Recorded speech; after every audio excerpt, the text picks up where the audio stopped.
Good evening, friends. It's your pal DJ, bringing you a little they them mayhem to your Tuesday. How's everybody doing today? It is the happy hour. It is the Dream Daddy happy hour. Hello, Bear. Hey, Ashes. Hey, Ace. Welcome in. Kate, how you doing? It's April, right? First timer. Hi. Hello. How are you? Ace, how you doing? Yeah, so we're going from 6 to 9 today. We're gonna extend it to another hour because we're doing Dream Daddy. Now the real question is, can I get through the whole stream without blowing my voice out? It is April. Okay, cool. I thought your name was April. Thank you. Welcome in. Welcome in. I see you holding it down. I see you holding it down in Crystal's chats. Audio stuff sounds crisp. 10 out of 10. Thank you, Ace. Yeah, Ace gave me a little guidance on how to do the setting up the audio a little bit better to sound a little bit louder in the right parts and a little bit more balanced. I think I'm still making tweaks, but I think we're doing all right. But let's get right to the dang thing, huh? Hi friends, how's everybody doing? Purple Gang, Rise Up, VOD Squad. How you doing today? Hope you're well wherever and whenever you are. So last stream of 2025, but it might not be the last time you'll see me doing content. If you happen to be needing something to watch tomorrow night, starting at 11 p.m. Eastern, I have a Zelda randomizer, Link to the Past. I play as Sans Undertale. I already recorded it. It's in the can. It is on YouTube. It is ready to go, and it goes live at 11 o'clock. Now, that's a cozy DJ. Yeah, I got my Snorlax hoodie on. Doing your workout at the moment? Going in and out? Hell yeah, that's awesome. Yeah, how's everybody doing today? Are we loading up? Are we loading up for tomorrow? Are we just kind of keeping it chill a little bit? Like, what's the vibe? How are we all feeling? You look so cozy today. Thank you, Ashes. Yeah, I worked hard. I put in a full day at work today, and I came home and I knew Snorlax hoodie when I really need that nice feel, that kind of cushy, cozy feel. I love it. Food is basically ready for tomorrow? Hell yeah. What's on the menu, Ace? Yeah, I'm going to see Crystal Swords do a DJ set in Baltimore tomorrow. So I'm driving down directly from work. We're doing a shorter day, and then driving straight down to Baltimore. I'm staying at the Lord Baltimore hotel, which is not too far from the venue, but I'm gonna go. We're gonna do the dang thing. Good, you're making it down. Yeah, I am. April, are you going? Keeping it chill. A little nervous about tonight. Changed my audio because of some new equipment. Worried I'm gonna sound all weird. Bear, don't worry about it. I'm. I've been shorting myself on sleep, but if I am awake when you go live, I will be sure to check in. I'll be sure to check in and see how it sounds. But I'm sure it sounds fine. Like you're doing OBS. Do a quick little testy, quick little test video, and your ears won't lie to you. Right after work, hell yeah, that's awesome. I have to pick out my what I'm gonna wear and all that, but it's not gonna be too crazy. Roasted herbalicious potatoes, some battered air fried cauliflower. Ooh. And then maybe a quick apple crumble. Ace, that sounds really good.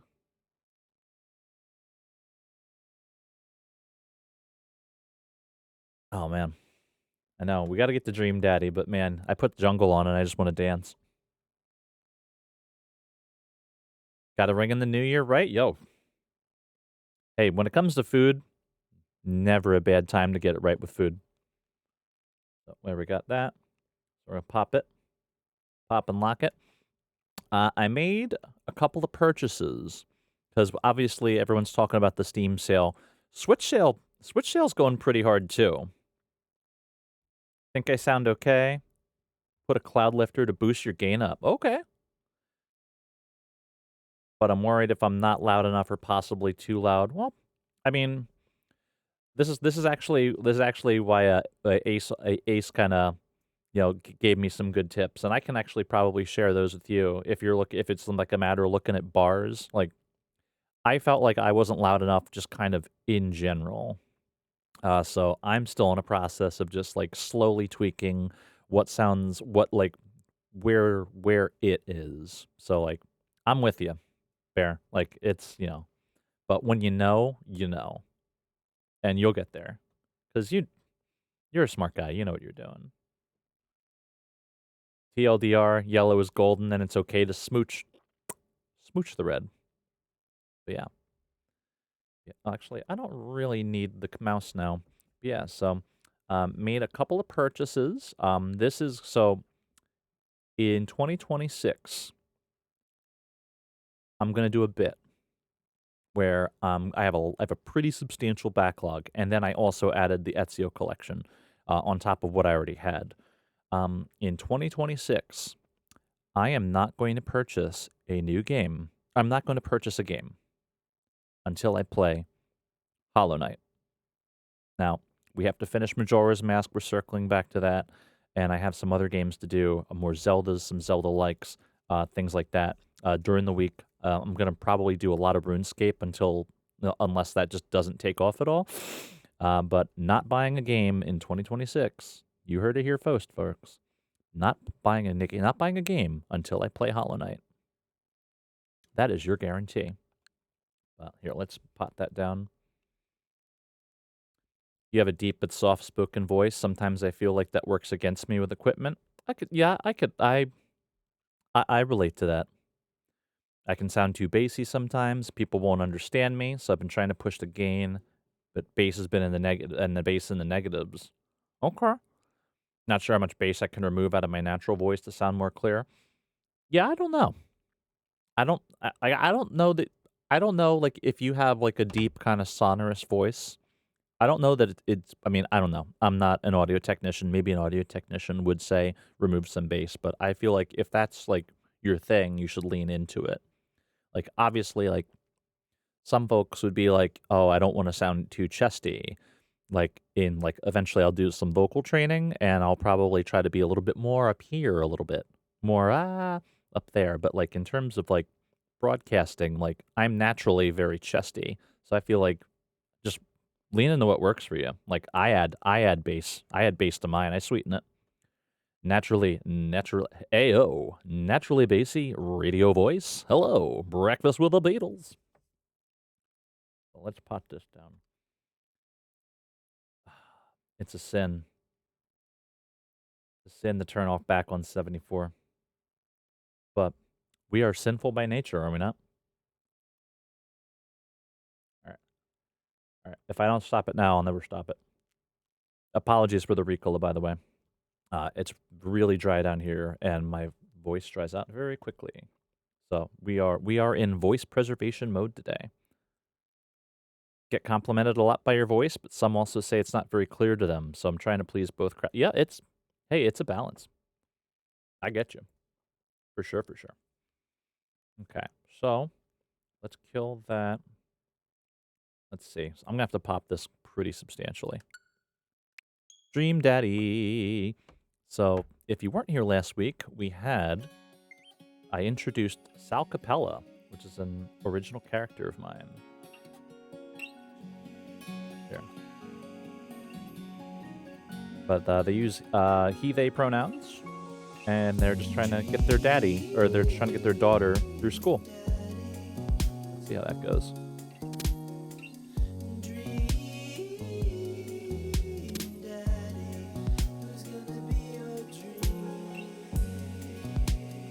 I feel like we've met most of the primaries at this point.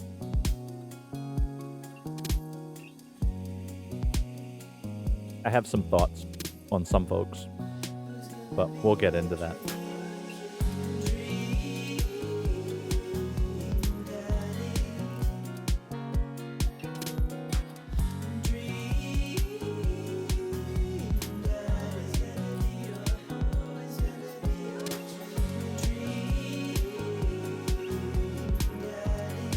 Props to Caitlin, by the way.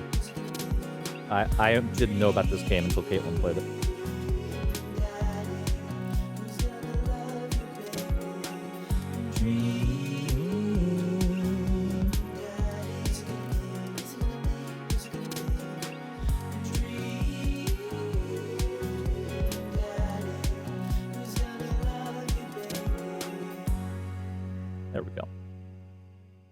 Continue. Missing Amanda. Bam. It's really cool that they let you go back kind of selectively a little bit. I guess if you like make a goofy mistake and you want to backtrack a little bit. Amanda closes the door to her room, and I head to mine. Jeez. As I'm falling asleep, one thing she said keeps echoing in my mind. You're not going to be like this when I go off to school, are you? I definitely didn't sleep well last night. I brew some strong coffee and make some scrambled eggs for Amanda as a peace offering. She eventually wanders into the kitchen. Hey. Neon said he'd be able to assist me tonight. Does a lot of singing and karaoke on his stream, so start of stream's going to be a little bit of testing out for sound. Okay. For the first part, then I'll get into other shenanigans. That's awesome. I'm glad we have there's a lot of supportive folks in the community. That everyone's willing to kind of be like, hey, I know a little bit about this. I can help you with that. I like to think that I do that when I have the ability to. I hope. I don't know. You never really know your misses entirely. I thought about what you said last night. Huh? I should have texted you. I said I was going to do it, and I didn't. I honestly just wanged it. I'm really sorry, Pops. I won't do it again. Well...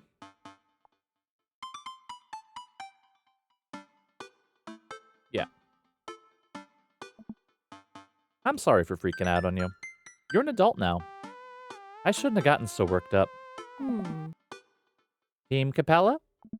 Team Capella. Amanda gives me a hug. Want some eggs? Huh. You know it. Sprinkle some cheese on them? Already did.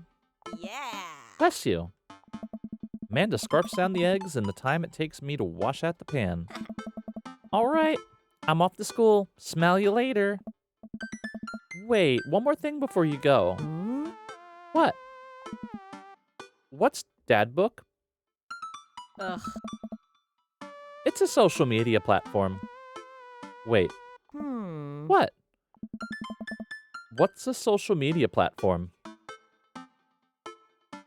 Took sound engineering when you were younger? A lot has changed with with audio and interfaces. Yeah, no, for sure. Different dynamic, especially for home setups compared to professional. Don't really have a pro setup, but you have some decent equipment. Yeah, no, I would agree. I think you have good equipment. Yeah, I would say I basically did some bargain basement shopping more or less. Like most of what I got was on sale pretty much. Like I got an Elgato microphone relatively on sale, but like I feel, I got it set up right. I feel like I followed pretty good advice getting it set up, and for what I paid for it, sounds pretty good. I'm sure you got good value out of yours, so I mean, I think it's just about maximizing. Yeah, I'm not at the point where some folks like are rocking like the podcaster mics. I'm like, maybe someday. What's a social media platform? Dad, I have to go to school. Come on, Amanda. I'm an old man. I can't put together a dad book profile on my own. All right. I'll help you. Sounds interesting on the internet. Amanda spends the next couple minutes setting up my profile on Dad Book, which, as it turns out, is a place where dads can get together and talk about fatherhood. Dad. All right, Pops. We got to fill out your profile. Let's get some likes and dislikes. Is my kid just not going to school now?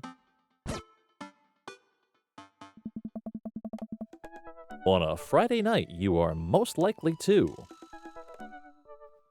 polish and sort my coin collection.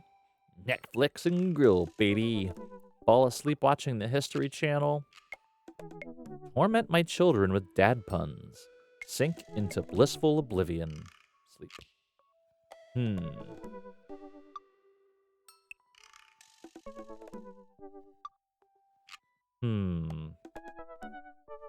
Do I do this? What's Sal? I think Sal's more like a History Channel and fall asleep type of person. Yeah.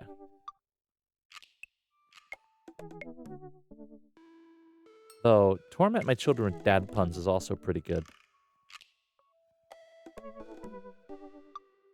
Hmm.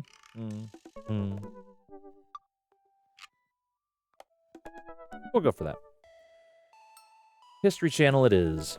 If you had one thing to take with you onto a desert island, what would it be? My trusty grill. Okay. A lot of grill-related stuff. Lost Shaker Assault. Castaway on DVD for instructional purposes. Oh! Shit. I mean to do that. Can I? Oh, boy. All right, here. We're gonna do that over.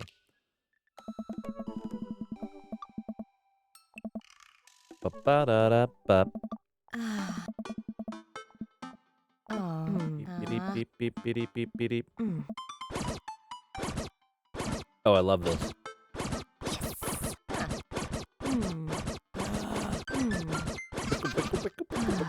Aw. There we go. Friday night. Fall asleep watching the History Channel. One thing to take with you on a desert island. A boat, obviously. What are your turn-ons? Strong dad arms, tennis shoes with long white socks, a well-manicured lawn, street smarts, top-tier grillmanship, comfortable with crying. I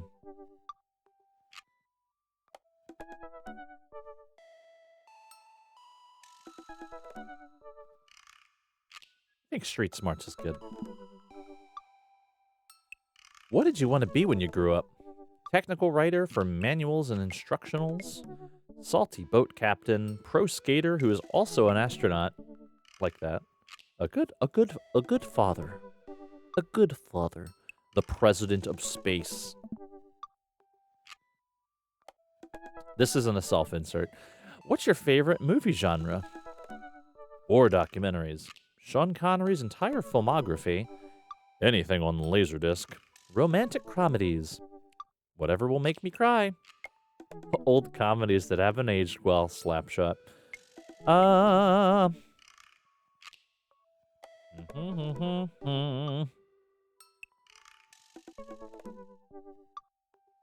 Yeah.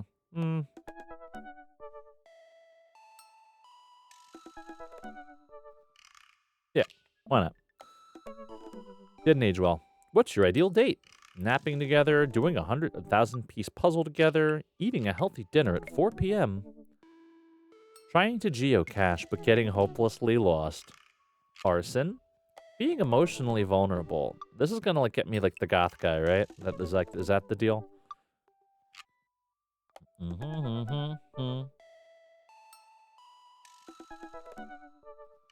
Geocaching and getting lost seems a little too real, so we'll do that. What do you never leave home without?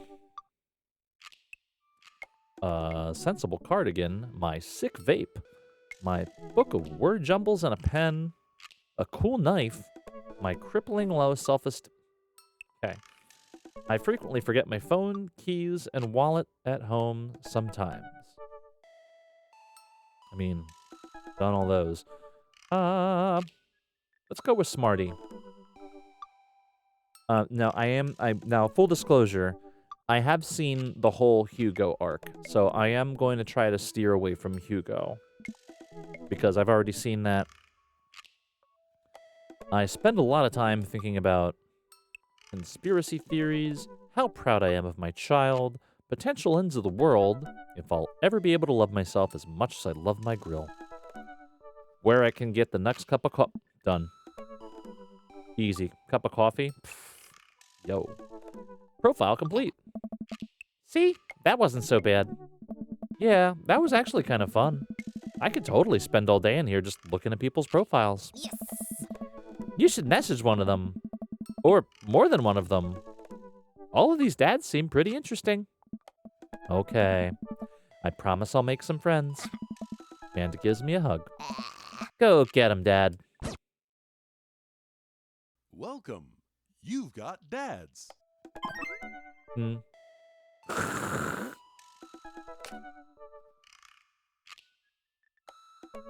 Hi, Sal. It's me, your dear old friend from way back in the day, Dad Manda. I'm delighted to see you've signed up for Dad Book.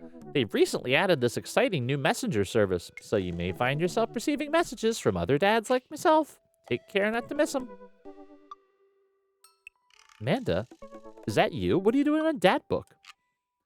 Why, Sal, I never. We've known each other since business school. How could you possibly confuse me for your amazing and talented and easy to buy things for daughter? Though I am, of course, flattered. You should buy Amanda more things. Amanda, you know I didn't go to business school. I barely even managed to get my degree. Wait, no. Wow. I didn't say that. You never heard that. This is gold. I was a great student. I swear. I graduated at the top of my class because I worked hard and ate all my vegetables. Totally holding on to this for later. Wait, do you even remember what I majored in? That's what I thought. I declined to comment. Cool. Ba-da-da-ba. Is this just looking at profiles? Ah, Matt Sella. Avid music enthusiast, passionate coffee drinker. You can find me most days selling bean juice over at the Coffee Spoon, or hanging out at the park with my amazing daughter. Hit me up about 80s no-wave music. On a Friday night, you're most likely to perfect my cold brew setup. One drip at a time, baby.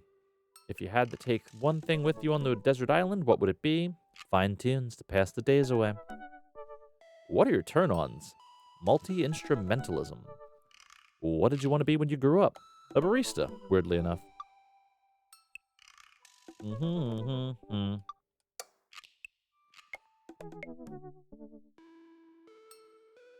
Ba-ba-da-da-ba.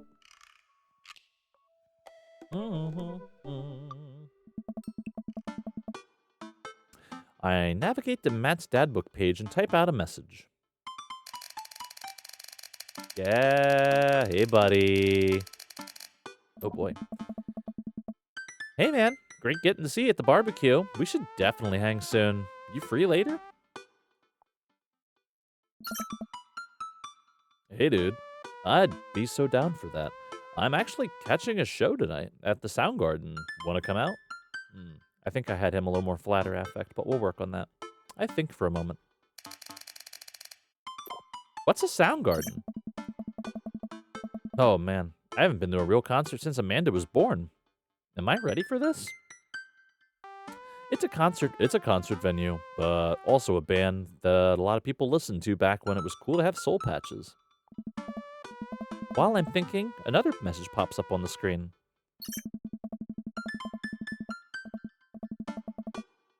Pup is playing tonight.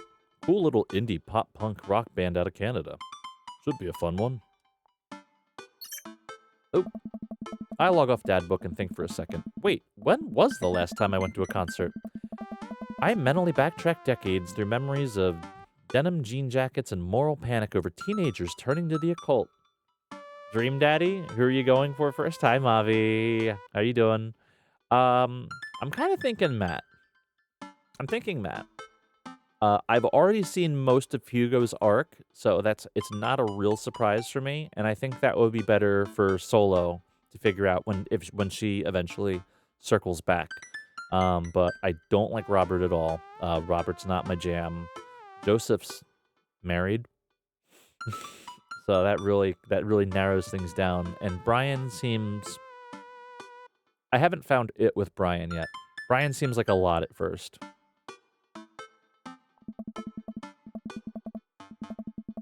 Oh god, I had a mullet back then. Oh god, I thought it was cool. Oh god, other people thought it was cool. I finally remember the strange 80s prog rock I used to listen to, and mentally envision all of the airbrushed vans in the parking lot. Man, how did anyone survive the 80s? Okay, so I haven't been to a concert in a long time. What do you even do at concerts now? I spend most of the day pacing around the house and thinking about my relationship with coolness.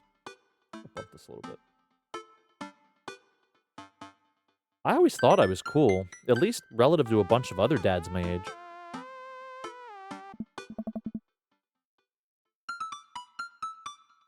Dad, what are you doing? I look over and see Amanda at the door, just getting home from school. Hmm.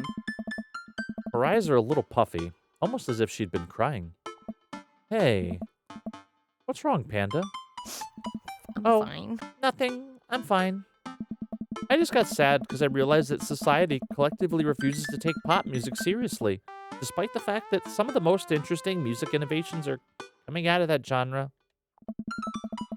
I think it's just yet another thing we write off because we can't take young women or their interests seriously.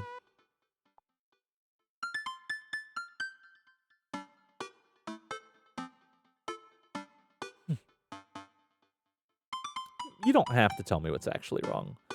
Are you sure that's all you're upset about? If there's, anything going on, I just want you to know that I'm here for you, and I'll always be here for you. Whether you need a shoulder to cry on or a strong dad to go kick someone's butt, I'm only a phone call away. Eh? Thanks, Popsicle. I appreciate that. But I'm fine. Really. I'm unconvinced, but I'll stop badgering her about it. I'm sure she'll tell me when she's ready. Huh. Anyway, what's up? Oh, by the way, how's your day going, Mavi? Hmm? Amanda, how do I be cool? Hmm. Let me put on a pot of coffee first. This is gonna be a long night. No, seriously. Matt invited me to a concert, and I don't think I've been to one since you were born. Dad. Yeah, you have. You took me to one when I was 12, remember? I'm suddenly overwhelmed by the memory of a sea of screaming preteens. Oh. Oh, God. I tried so hard to forget. Huh. The one where I had to camp out with you in line so that you could get a good spot, and then you cried and screamed the whole time? Huh? Dad, it was so much more than that, and I'm not even ashamed to say it. Oh, you're not ashamed. You seemed pretty ashamed when I found all those drawings you made of those dancing boys kissing in your Trapper Keeper. Hmm. Yeah, well, you didn't even find the good stuff. Ah. Anyway, you should be all set for the concert if you remember that. Just bring a big glittery sign and cry a lot and you'll fit right in.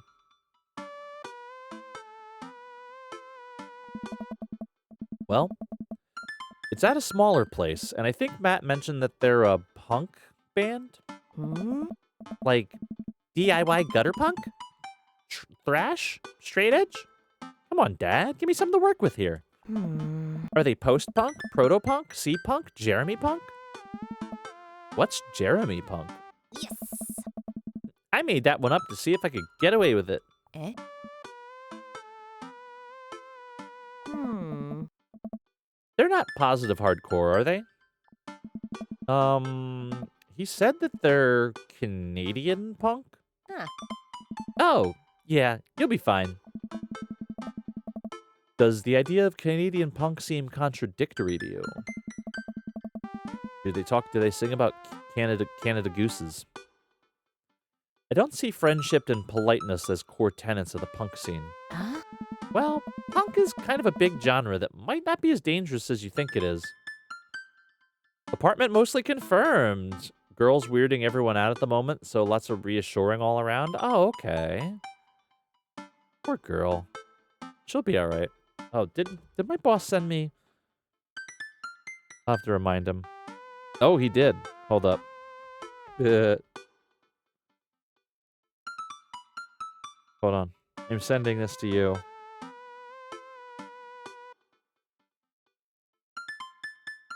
I wonder if it's actually a huge pain in the butt. How quickly I could get it in my OBS. Yeah, I'll put it up another time. Well, oh no, we did that. It became so much more than just counterculture rebellion. What I'm trying to say is, just enjoy the music. That's it? Hmm. I mean, yeah. It's not like you're gonna jump into the mosh pit or anything. Well, that's comforting. And if a strange dude in Set Your Goals hoodie offers to buy you merch, Don't accept it, and definitely don't go on 3 awful dates with him afterward where he takes you to nice restaurants and then forgets his wallet. Literally 3 times in a row. What? Uh. Never mind. Just have a blast, though. I show up to the Coffee Spoon at 8 in what I hope is concert-appropriate attire. I see Matt out front, locking the door to the shop. Hey, you made it. Ready for tonight? Ready. I was born ready. Any situation, any outcome, I can handle it. I sleep with one eye open. I'm prepared to kill. Are you? Wow, what? Ah, man. I gotta admit, I haven't been to a real concert since Pet Rocks were cool. I have no idea what I'm in for. Did your daughter make you take her to one of those boy band concerts where everyone holds signs and scream cries? Yeah. Oh. I got 2 lined up next month. I still can't get the glitter out of my car from the last one. Stay strong. Oh. But, dude, I get to take you to your first concert in a long time. This is going to be awesome. Just hang with me, Sal, and you'll be good. This scene is super supportive. It'll be a blast. Just saw Juniper? Yeah, Juniper was having a day. There's a... So, if you've seen pictures of Loki, then my boss brings his dog to work, Juniper, who is also an Australian cattle dog. Looks like Loki, but has like a swishier, like a big swishy tail. I sent Buddy a picture of Juniper just sitting in a box, like almost waiting to be taken to the post office. So she kept getting, like, that's a box for shipping. There was a shipment going out. So eventually they had to tape the box shut to make her stop sitting in it. And I didn't get a picture of her later just laying on the box and sleeping and looking sad because she's not allowed to be in the box anymore. Just... Cattle dogs are interesting creatures.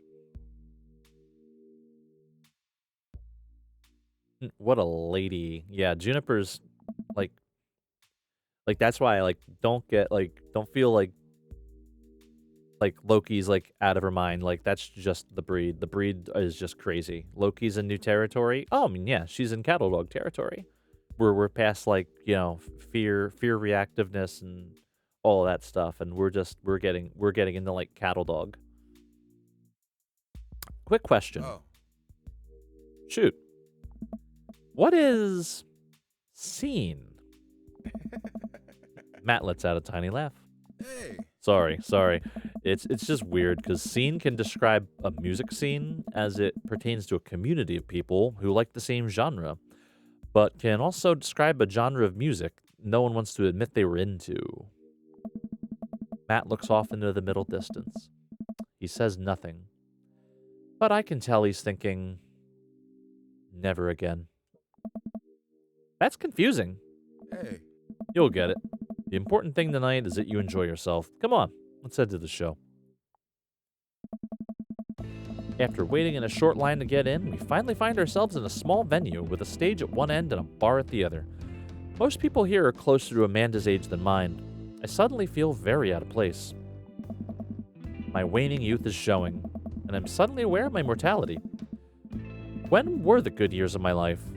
Will Amanda still love me as we both grow older? Wait. Is C-punk actually a genre? Matt, you made it. What? A younger kid runs up and high-fives Matt. The kid runs off and Matt turns to me, shuddering. I get nervous when people surprise high-five me. Me too. Hey.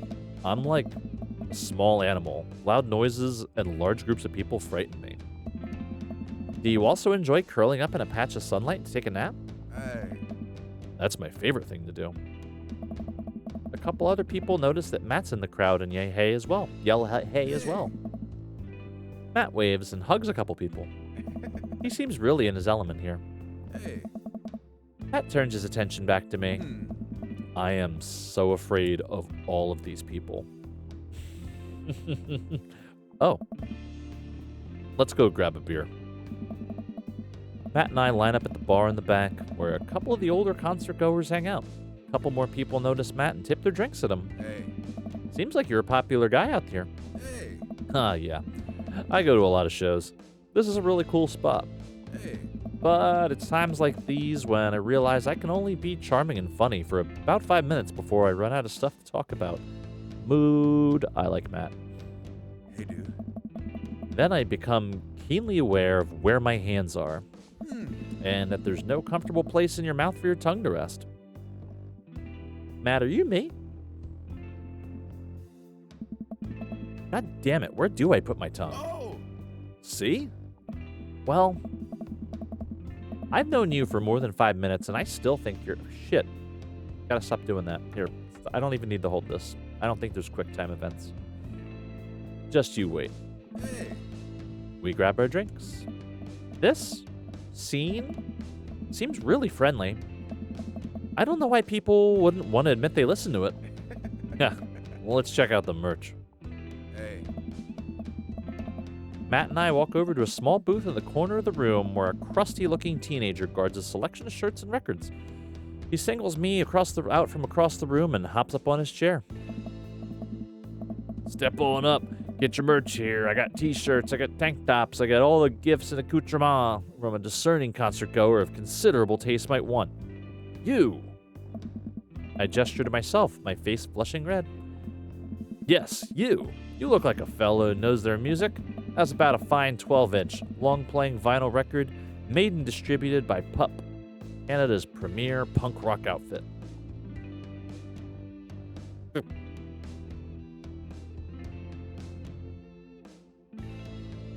Please stop yelling at me. Where do hands even go? Yeah, tally-ho. You're awkward. Let's go for it. Oh, God. Well, see here, fine shopkeep. Your enthusiastic salesmanship has aroused my interest and suspicion in equal parts. How can I, a consumer of the finer goods in life, trust your wares to be true of spirit? A fine question from a discerning patron.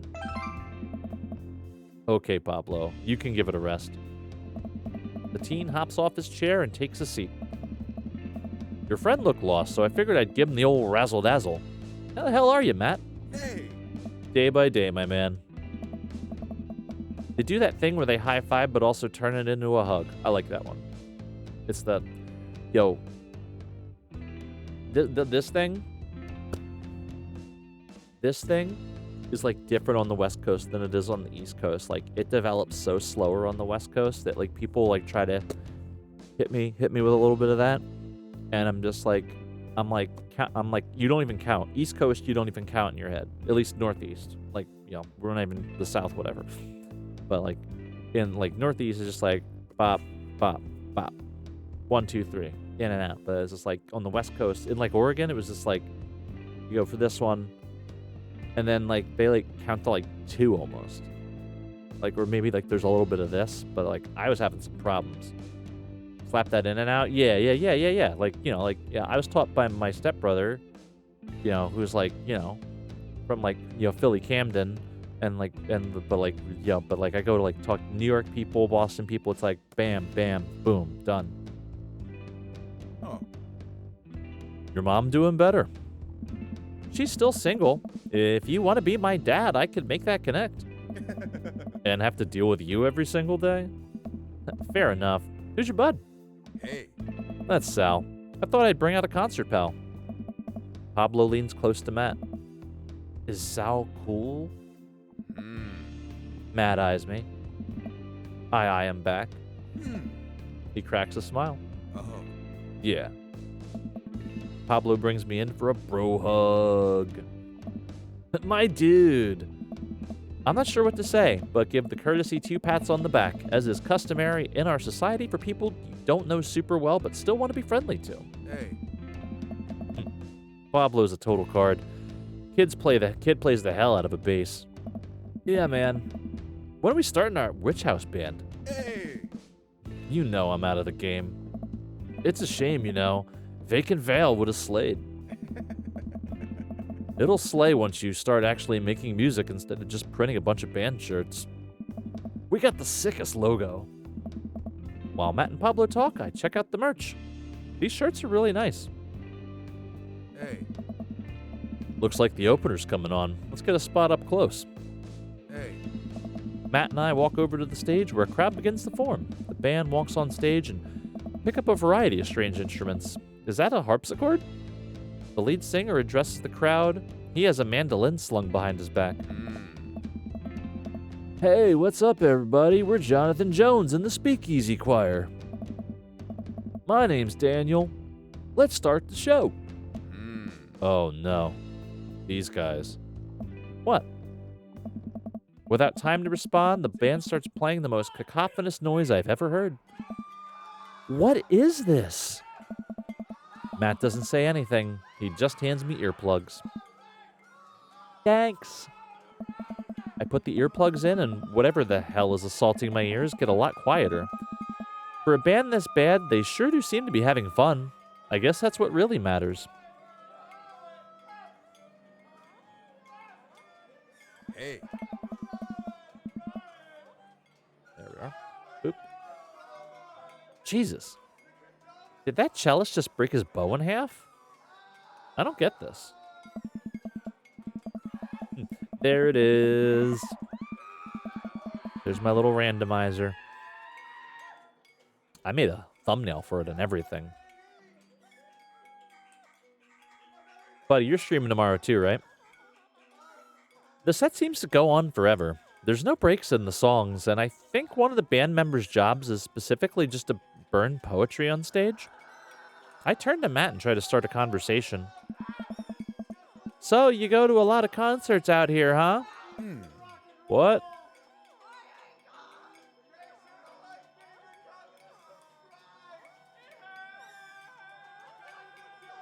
Home tomorrow? I'm going to Baltimore. I'm going to see Crystal Swords do a DJ set. Wicka wicka.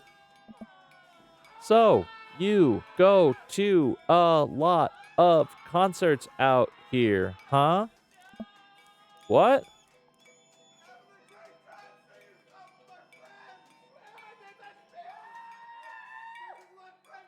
Ask again. So, you. Hey. Haha, yeah. Hey. Matt turns back his attention to the show. He can't hear me, so I just stop and try to enjoy the music.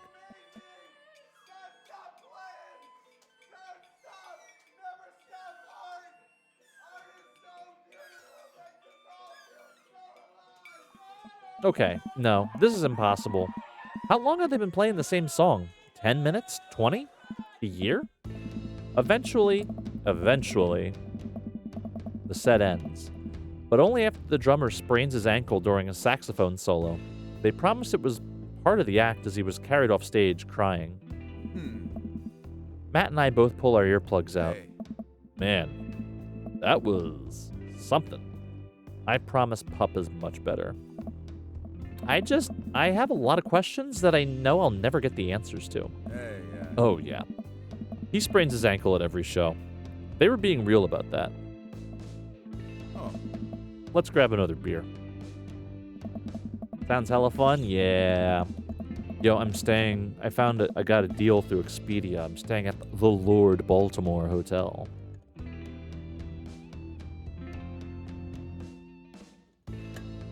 I haven't packed or anything. I gotta have a overnight bag. But that shouldn't take too long. No way, that's awesome. Yeah, it looks really sick. They have like a breakfast buffet and shit, so breakfast is sorted. Hope they have coffee. Matt and I work our way out of the crowd and back to the bar. More and more people file into the concert space as it gets closer to the main act. It's getting kind of crowded in here.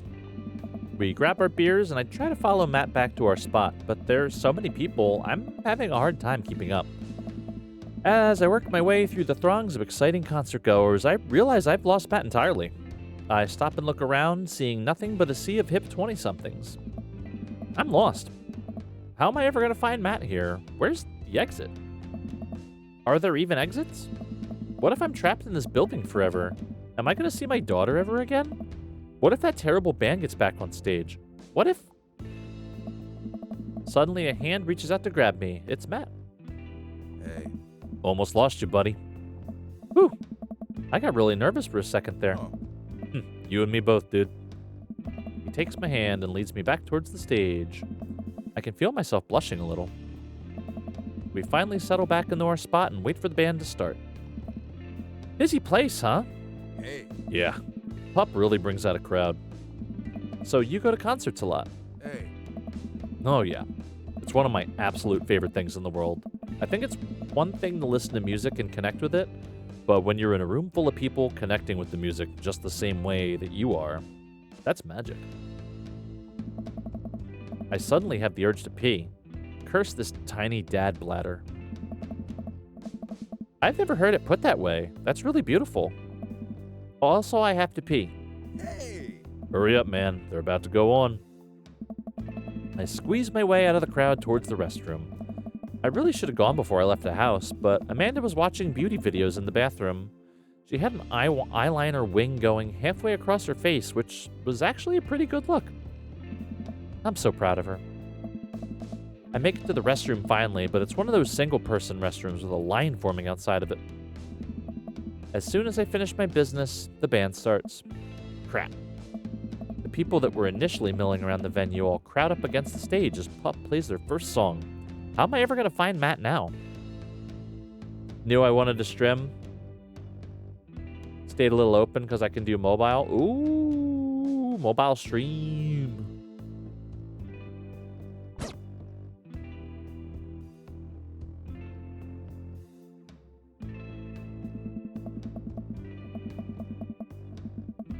Everyone's rushing to the main stage to watch Pup play. I'm sure Matt will be up there too. I gotta get there without being trampled by all these rowdy youths. Avoid those youths. Go. Okay.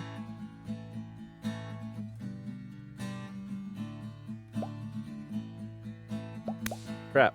This is the part of the game where you should have been hearing a licensed tune. We worked really hard to lock it down for you. Oh yeah. Oh. We even got permission to whitelist the song for YouTube and Twitch. Nice.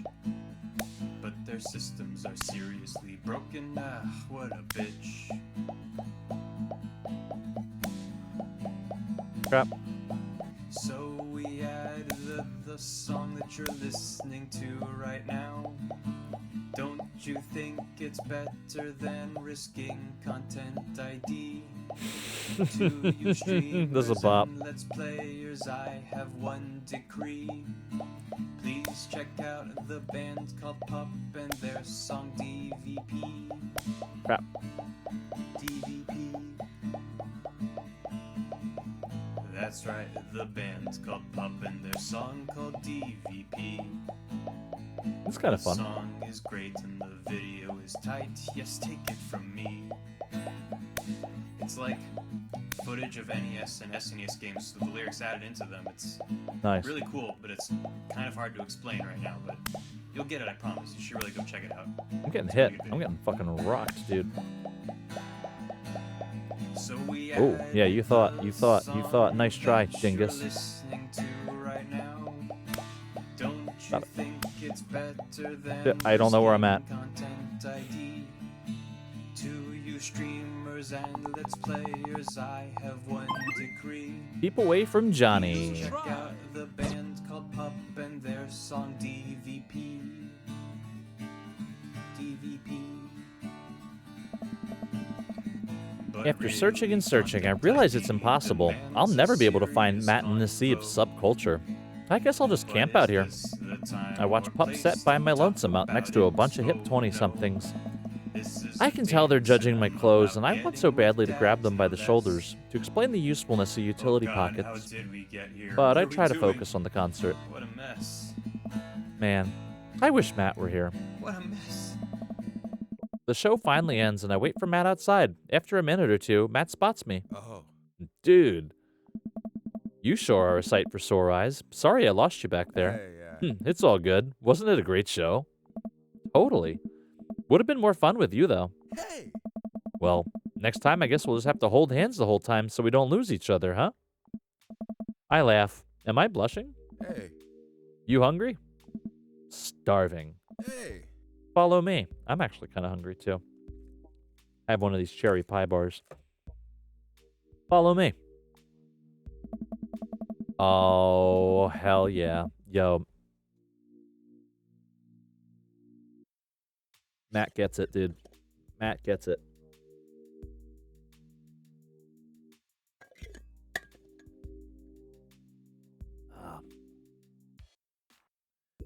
Matt and I walk to a tiny little diner with a cute neon sign. We tear into some bacon and eggs at a corner booth. Hey.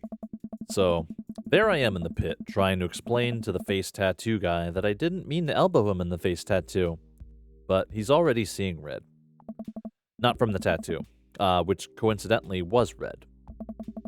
He's lumbering toward me, and there's nowhere to go. It's the end for me, right? Then out of nowhere, I get this idea.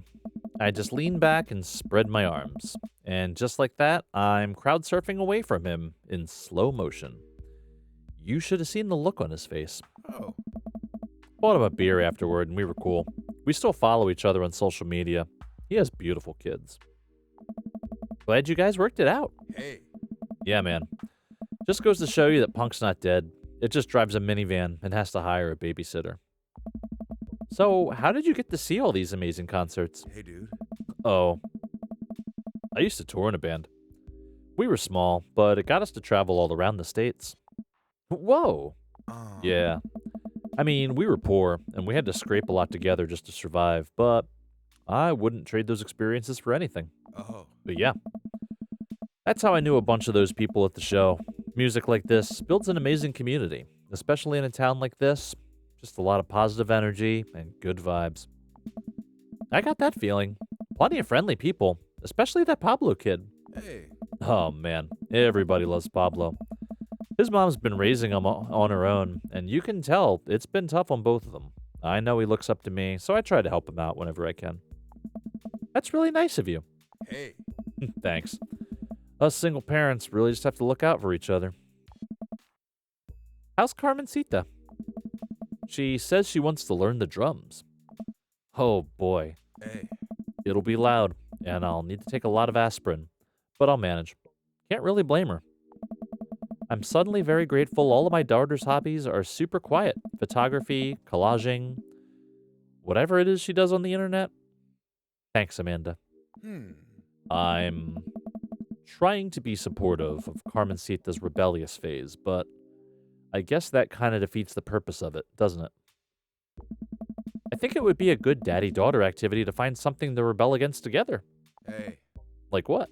Oh, here we go.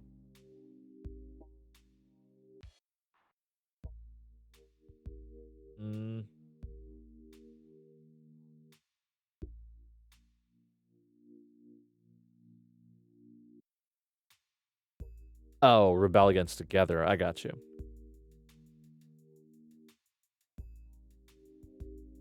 That seems like a bad move. That seems like a bad move when he owns a coffee shop.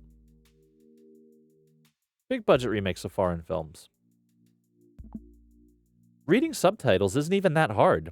I think we just have to strive as a society to be okay with reading subtitles. He and I laugh. We keep digging into our big plates of greasy diner food. Go to diner food. Go to diner food order. What is it? I want to know. Or if it varies depending on how well you know the place.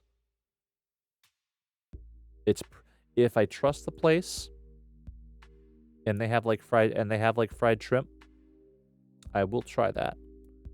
Potato skins are always pretty safe. He and I laugh. Oh, Reuben's also. But I have to know the fries are good. A Reuben and fries. Cheese fries even. That's some good stuff. Get a Reuben and cheese fries with a nice hot coffee. Like a big pot of coffee. Good shit. Good stuff. Varies, but it depends if sliders are an option. Oh man. Solo's always trying to order sliders. He and I laugh. We keep digging into our big plates of greasy diner food. The breakfast I ordered for dinner is absolutely hitting the spot. Ooh, breakfast for dinner is good, though. That is good, too. You go to a Denny's. Yeah, that's the shit. Or Waffle House. Just a whole plate of stacked sliders, like yeah. Oh yeah, like just a like the wimpy plate of just all burgers stacked high. Love breakfast. Oh yeah. I mean, you can't go wrong with breakfast. Hey. Man, Hey. being a single dad is rough sometimes. It's a lonely feeling. I understand that all too well. I mean, at least we have the rest of the dads to talk to. Hey.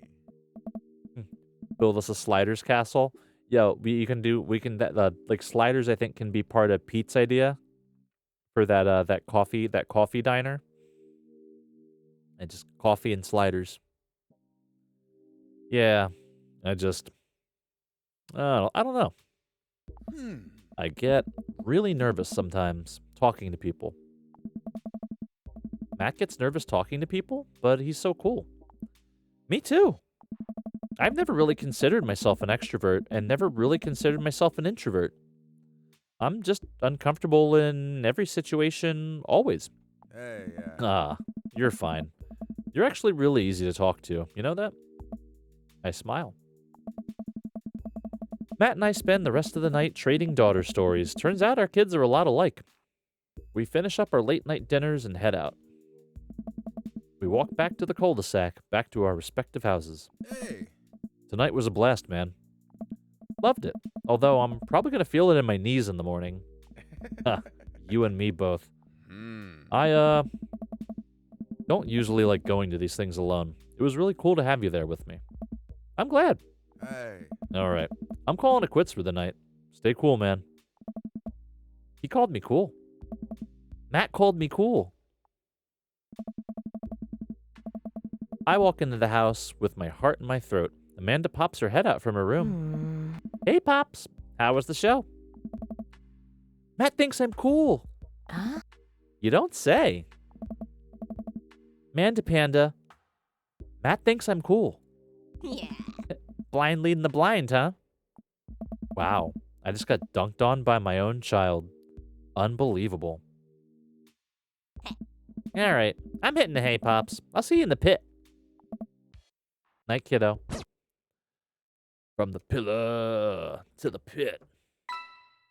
Date complete.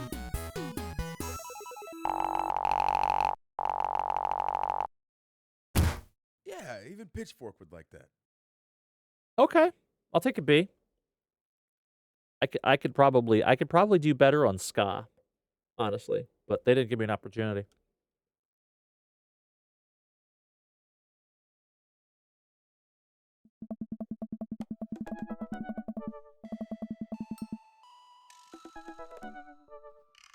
While I'm doing my afternoon word jumbles, I hear the mail truck pull through the cul-de-sac. I wonder if we got any coupons today. Listen. I don't want to hear about coupons. The nice mail person slides a couple letters in a large yellow envelope through the slot. It takes a couple of tries for them to get it in. Hey, my coupons! With the coupons already. Hadn't seen that screen before? Cool. Mailers. I take a closer look at the large yellow envelope. I lightly knock on Amanda's door. She probably has headphones on. Amanda! She yells through the door. What? I have something for you. I'm kind of busy right now. Can you come back later? Okay, just thought you'd want this big ol' envelope you got from HIA. Yeah. Immediately, Amanda pushes her door open. Horn Institute for the Arts? I mean, if you're busy, I can come back. Father, please. I hand her the envelope, which she tears open with her teeth. That's probably bad for your teeth. She doesn't seem to hear me and spits out a piece of envelope. She pulls out a letter and unfolds it. And the suspense is killing me. This is her dream school. Amanda's face is unreadable. Huh? I can't believe this. Oh, honey, it's okay if you didn't. I got in! Oh! I got in! Amanda tosses the letter aside and gives me a big hug. Congrats, sweetie. That's amazing. I'm so proud of you. She pulls away and looks at the letter again. Oh my god. I really can't believe I got in. Well, of course you got in. You're a great student. You nailed that interview. And your photography is incredible. Wait, Dad, I know this one's really expensive. And it's so far away. I think for a moment. HIA was one of the more expensive schools that Amanda applied to, but I know she had her heart set on it for the longest time. It'll be tough, but we're gonna make it work. Really? Of course. Amanda hugs me again. Thanks, Dad. Okay, sweetie. We're celebrating tonight. Dinner. Your choice. Wherever you want. Yeah. Wherever?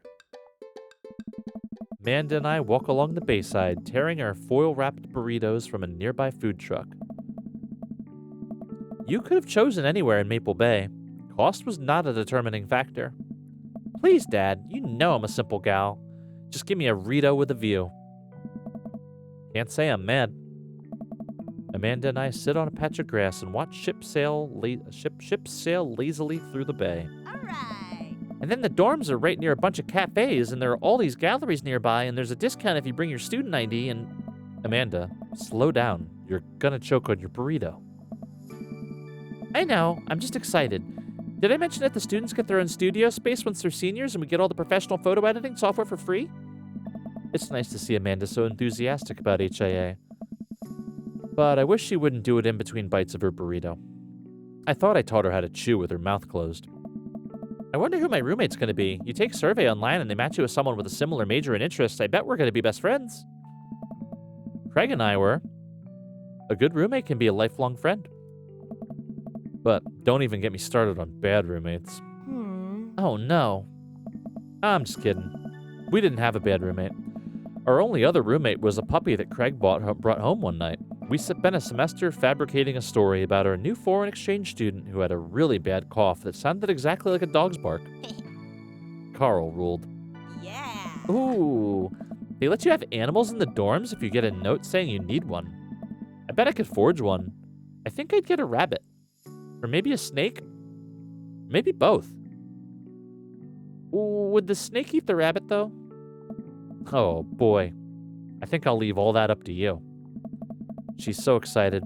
I don't want to disappoint her, but I need to be real for a second. So, you know I had that talk with Mr. Vega. He didn't tell you about the dumpster fire, did he? What? No. I don't want to put a damper on the good news, but I need you to knock it out of the park these last few months of school, okay? If you really want to go to Horns, we need that scholarship money. I know you can do it. Huh. Okay. I promise I'll try harder. I pat her on the back. Think you can handle a 14-hour drive to come home for the holidays? There's going to be some treacherous ice roads to cross. And don't even get me started on the paranormal occurrences. Well, it'll be worth it if I get to see you. My eyes immediately well up with tears. Oh, Dad, don't cry. Sorry, I'm just very, very proud of you. You're all grown up now, and you're such a good person, and I hope you know how important you are to me. Dad, stop. You're going to make me cry too. It's too late, honey. It's happening. Dad, I can't get tears in my burrito. It's going to make it taste sad. I pull Amanda in for a hug and kiss her on the forehead. Love you, kiddo. Love you too, Pops. Welcome. You've got dads. Dads. Oh, it's Craig. How do I not blow my voice out doing Craig?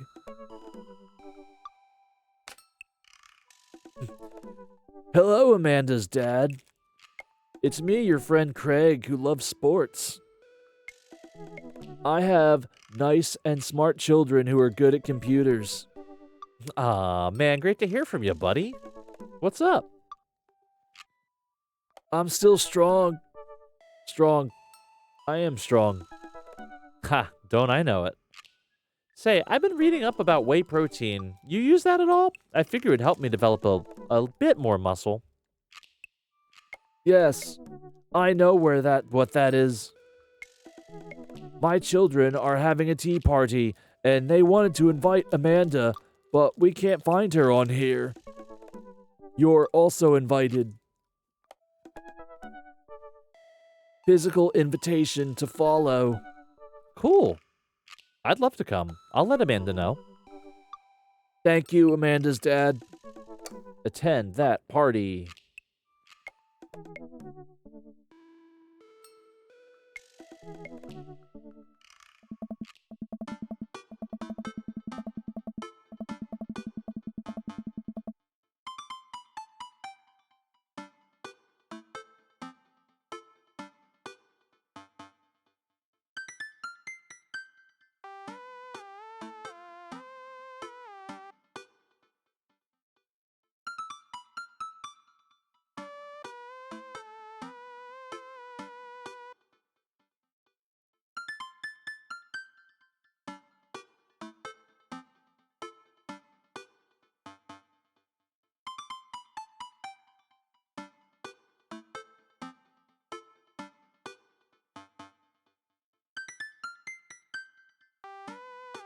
And we're back. Coffee time. You know dads love coffee. Gonna brew myself something black as midnight on a moonless night.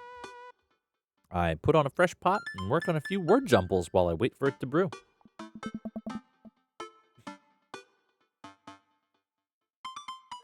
Hey, this one spells sorrow. Dad, ready for today? I'm ready for every day, sweetie. Gotta tackle it head on. No. Are you ready for the thing that we're gonna do today? The thing that you promised to do? Honey, I already told you I'm not gonna throw away my Tom Clancy novels. They're just stacked in the living room. I keep bumping into them and knocking them over, and you don't even read them. Wait, no. That's not what I'm here about. The tea party, Dad. Nope. Don't remember that. Craig's kids? That hand-drawn invitation? Dad. Amanda walks over to the refrigerator and comes back with a hand-drawn invitation on a sheet of computer paper, inviting Amanda and Amanda's dad to a tea party. They spelled cordially wrong. Just put on some going outside pants and let's get going. I can go outside in sweatpants. Nothing's stopping me. Dad, just, I'll see you in a minute.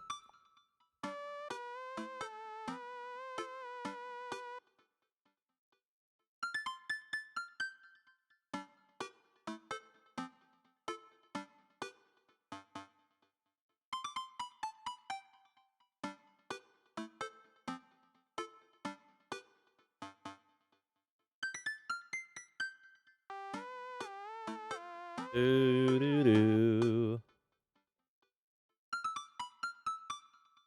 Do-do-do-do-do-do-do. Do-do-do-do-do.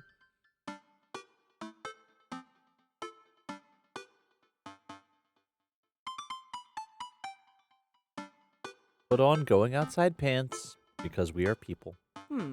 We live in a society. Aw, they're cute. Hello. Thank you for coming to our tea party. I do my best bow and present my daughter, who thanks them with a curtsy. This way, please. Briar and Hazel lead us to a small table with tiny chairs. Some are occupied by stuffed animals. And Matt and his daughter Carmencita are here too.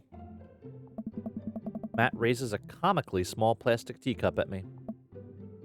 Hey, dude. How's the tea? Hey. The imaginary tea is absolutely wonderful. I taste a hint of lemongrass. Hello, Carmencita.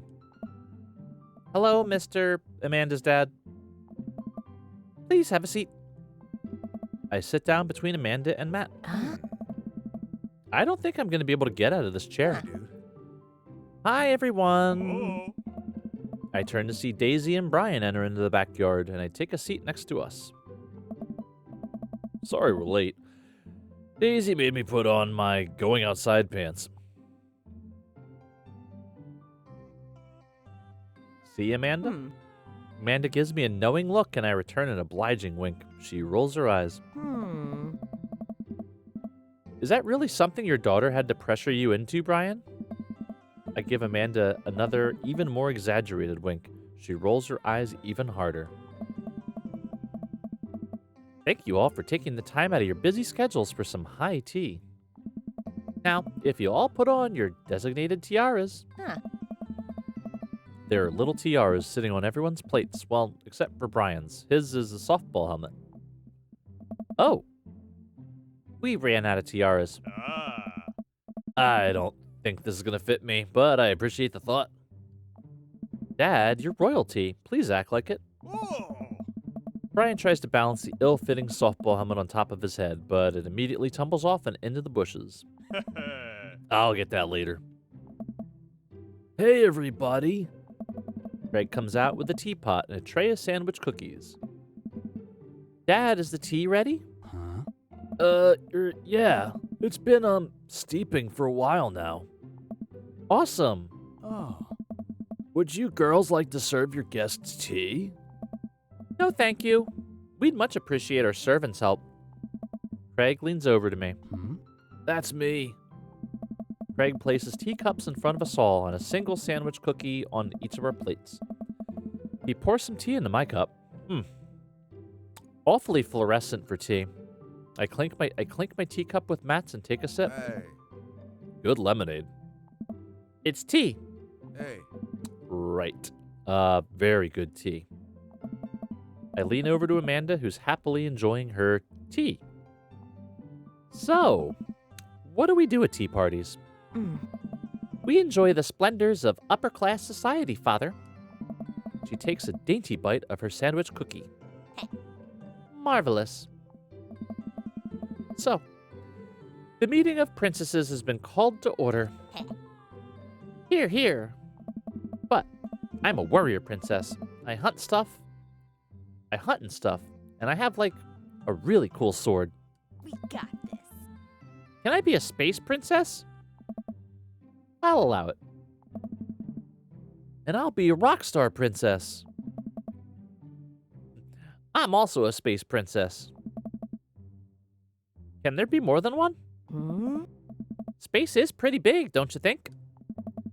I changed my mind. I want to be a space princess too. Hmm. Dad, what are you? Do I get to be a princess? Duh. Well, I guess that makes me. Rude boy princess.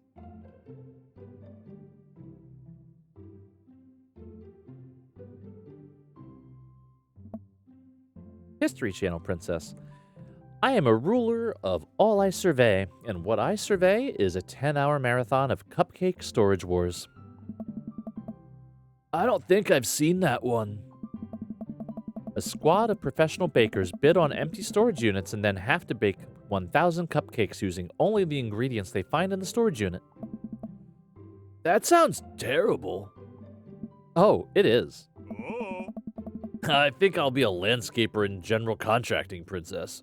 Oh, Barista princess reporting for duty. bro. Hey, everybody. CrossFit princess here. Not now, servant. Huh? If it weren't for the princess uprising, it would be you serving me. We sip tea for a little longer, and the girls run off to fight dinosaurs as a space rockstar warrior princesses, I think. They grow up so fast. It was like yesterday I was helping Amanda throw her own tea parties. Hmm? Did she make you a servant too? Oh, you betcha.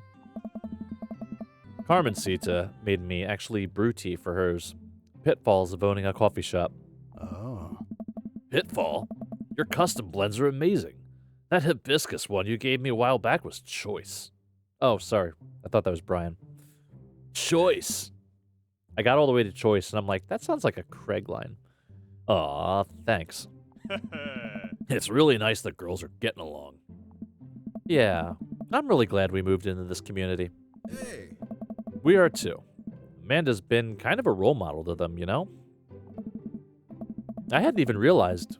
I don't even know if Amanda does either, but I guess they're right. All of the girls in the neighborhood look up to her. She seems to go out of her way to play with them. I am so proud of her. You better not proud dad cry at this tea party, Sal. I brought extra word jumbles if anyone wants to kill some time while the girls play. The day rolls on and the girls get tuckered out. Amanda spreads the whole day playing with them and taking their pictures, promising that she'll send them the best ones later. We all clean up and help put away the tea sets and tables, then head out as Daisy and Carmencita fall asleep on their dad's shoulders. Take care, guys. Thanks for coming. Bye, History Channel princess. Mm. You want dinner? Nah. I filled up on cookies. Me too. I'm tired. Hmm? Dude, same. Playing with a bunch of little kids who all simultaneously want your attention and approval is surprisingly exhausting. Huh? But in a good way? But also in kind of a scary way. How so? Hmm. I feel like I gotta be on my best behavior for them. I don't want to let them down. Is this because you still feel bad about dropping the F-bomb in front of your cousin that one time? Whoa. I corrupted her, Dad. She's secondhand smokes now. Well, those kids really look up to you. I'm glad they have you as a role model. Huh? Shucks, Pops. D, what's up, D? How's your day going? Shucks, Pops. I ruffle Amanda's hair. Welcome to Dream Daddy. Good? Welcome. Hell yeah. You've got dads. Got dads. All right.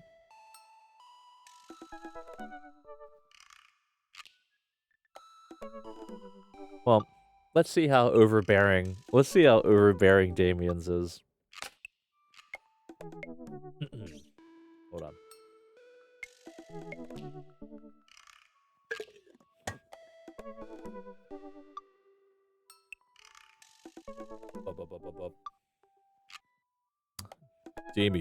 Damien, Blood March. How do you do? I have finally decided to join this information superhighway. I'm not entirely sure how this works, but I will try my best to understand. I love long strolls through graveyards and spending time with my son. If you would ever like to chat about the latest in Victorian fashion, the inevitability of our own demise, or black cats, please send me a letter. On a Friday night, you're most likely to listen to true crime podcasts while I taxidermy my newest specimens.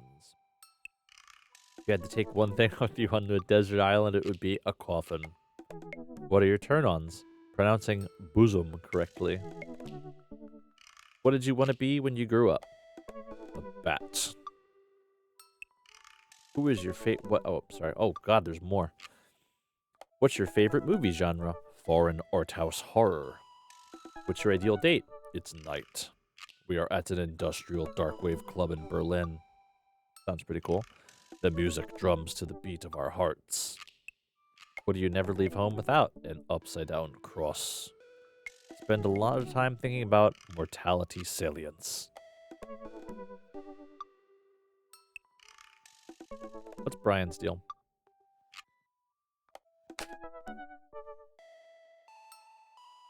Hey, I'm Brian. I spend most of my days hanging out with my awesome daughter and thinking up new ways to grill things. If you like fishing, then we'll get along. On a Friday night, you're most likely to see how slowly I can cook a piece of brisket.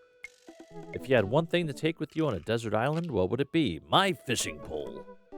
What are your turn-ons? A keen understanding of steak cuts. Yeah, this guy's not going to like me. What did you want to be when you grew up? Fireman. What's your favorite movie genre? Romantic comedies. What's your ideal date? Deck building. What do you never leave home without? My portable fishing pole. Spend a lot of time thinking about how my daughter is smarter than I am. Aw.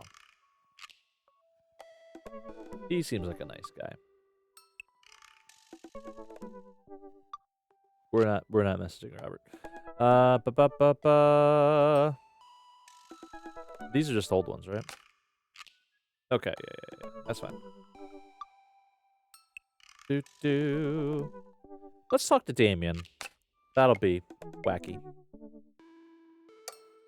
Damien Blood March.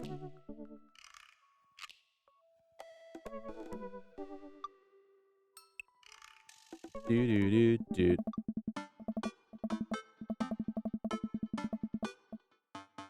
Damien seemed really interesting. A little odd, but interesting. I think I should hang out with him to get him to know him a little better. I navigate to Damien's dad book page and type out a message. Hey dude, you seem cool. We should hang out sometime.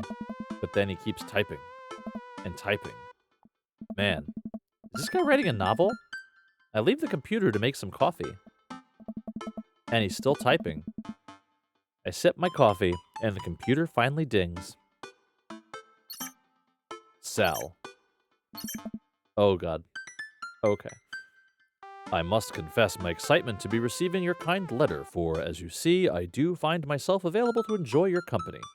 I must ask for your forgiveness, however, as I believe our first meeting did not paint me in as gentlemanly manner as I would have liked. I would be highly flattered to enjoy your companionship at my residence for an afternoon tea and a stroll around my garden. Should it please you, till then, adieu. Yours, humbled, D. Blood March.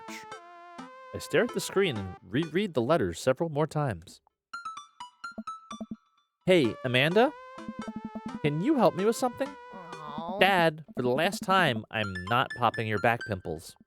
No. Can you interpret this for me? Huh.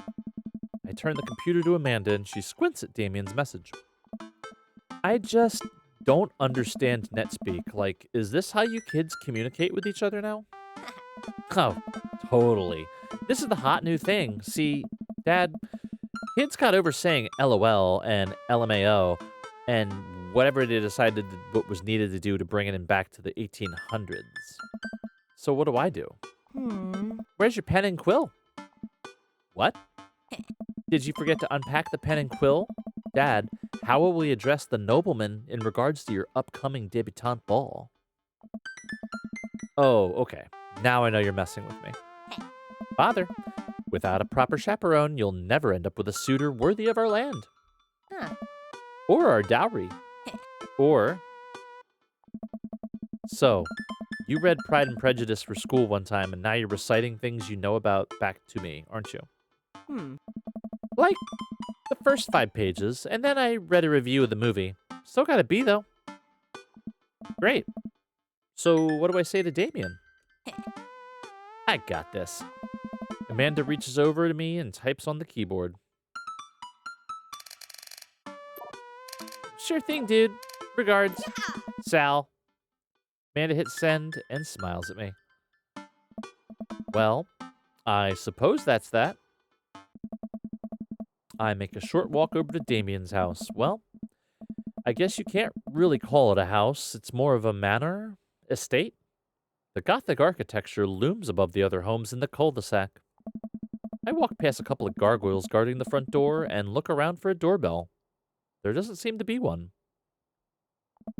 I pull the large, ornately carved bat's head door knocker back, and a hollow sound echoes throughout the house as I strike it against the door. I wait several moments before the door slowly creaks open. It's a little creepy, but I enter the home and take a few steps into the foyer, noting the oil portraits of who I assume are dead relatives hanging on the wall. As I'm admiring them, the front door slams shut behind me. Hello? Silence. An oil lamp in the corner flickers dimly, casting ominous shadows against the wall. Why do I feel like all the people in these paintings are staring straight at me? Why is it so cold in here? Where's Damien? Sal, pleasure to have you in my home. I look up and see Damien standing at the top of a majestic staircase with a walking candle holder. What's up? What's with the door slamming shut? Oh, sorry. There was a draft. And the door creeping open when I knocked? I accidentally left the door unlocked. And the creepy oil paintings? Hmm. I like oil paintings. Right. Hmm. Right. Hmm. Ah. Please, let me show you around. Okay. Damien leads me around his house, showcasing his parlor, sitting room, auxiliary sitting room, and the parlor again for some reason. Ah. And this is one of the older homes on the block, yes, but nowhere near as old as the architecture might suggest. Mm. Through extensive renovations, I have been able to craft a residence that is both historically accurate to the Victorian period and equipped with the amenities of any modern dwelling. We walk past a door covered in bumper stickers, caution tape, and a black parade poster. Did they listen to My Chemical Romance in the Victorian era? Hmm. That's my son's room. You know how the rebellious teenage years are. Onward, onward. There's more to see. Hmm. So much to do, so much to see. So what's wrong with taking the back streets?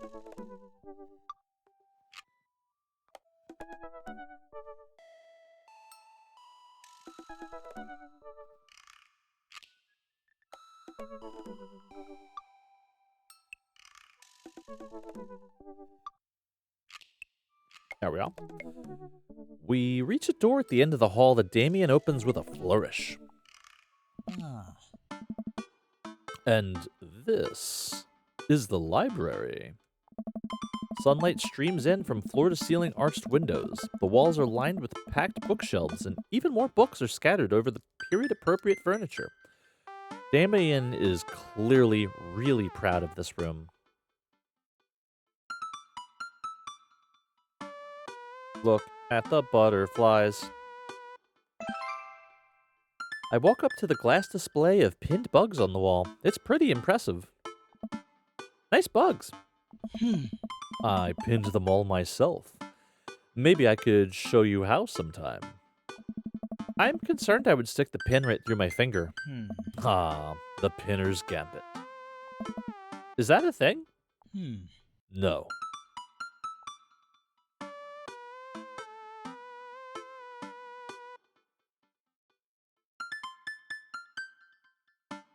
Pick up a book? You know, Sal, in the Victorian era, there was some controversy surrounding reading.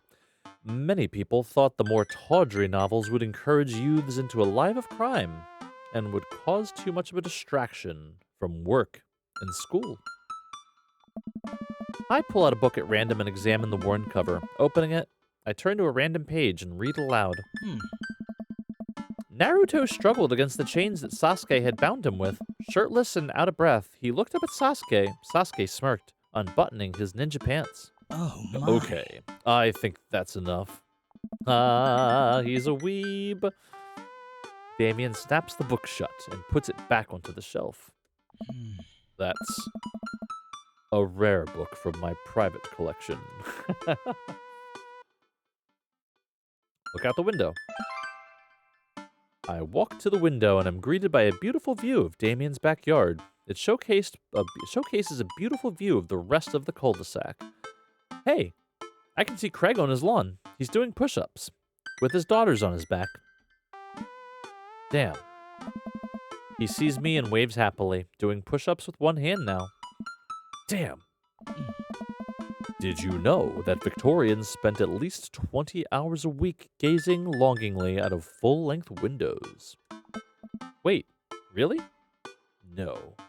Ah. But Victorians did appreciate telling a good joke. A jape, if you will. Please, will you join me for tea?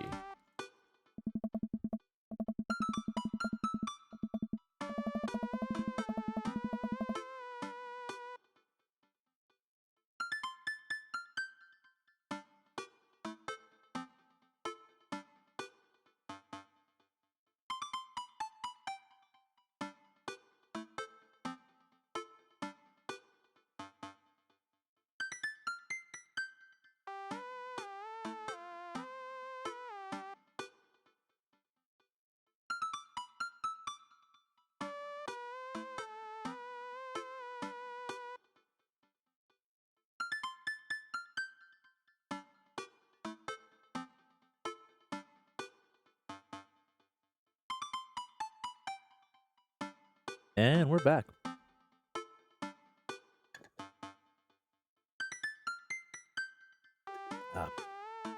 I eat lunch at 12:30, and normally I am prepared for food. I follow Damien to his sitting room, where finger foods have already been set out upon a beautiful tiered silver tray. Oh, he's got a coffee service. This is fancy.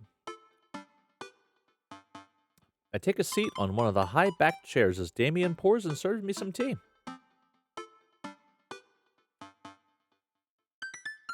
Who up servicing their tea service? I actually have a sterling silver or pewter. I don't remember. I got it from my great-grandmother, I think. It needs a little work. I can't believe we're having a high tea. I never thought I'd get to do this. Hmm. Damien smiles to himself. What? Oh. It's a common misconception that high tea refers to the wealth or class of the people enjoying it, when in fact the high refers to both the later time of day that the working class had to enjoy tea, and the height of the tables on which they're served. Oh, Huh. my dear friend, we're currently enjoying afternoon tea. That's informative. Damien takes a seat next to me and serves me a tiny sandwich.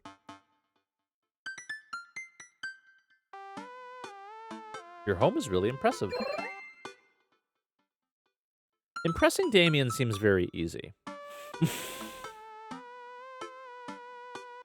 I get the impression a lot of people don't really talk to him.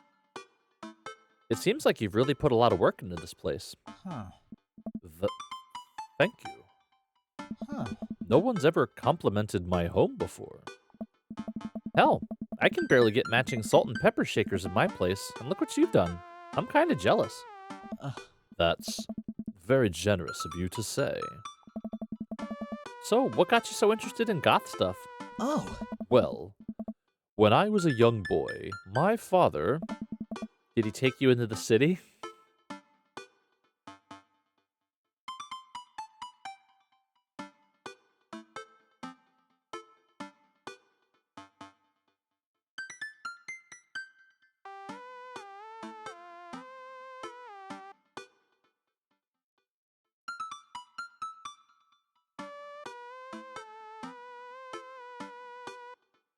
Hmm. Sorry? Ha! Did you guys see a marching band? I'm afraid I don't understand. You're serious? Hmm. Of course. But it's, the song? Amanda made me listen to it. Seriously. Hmm. I'd love to see a marching band.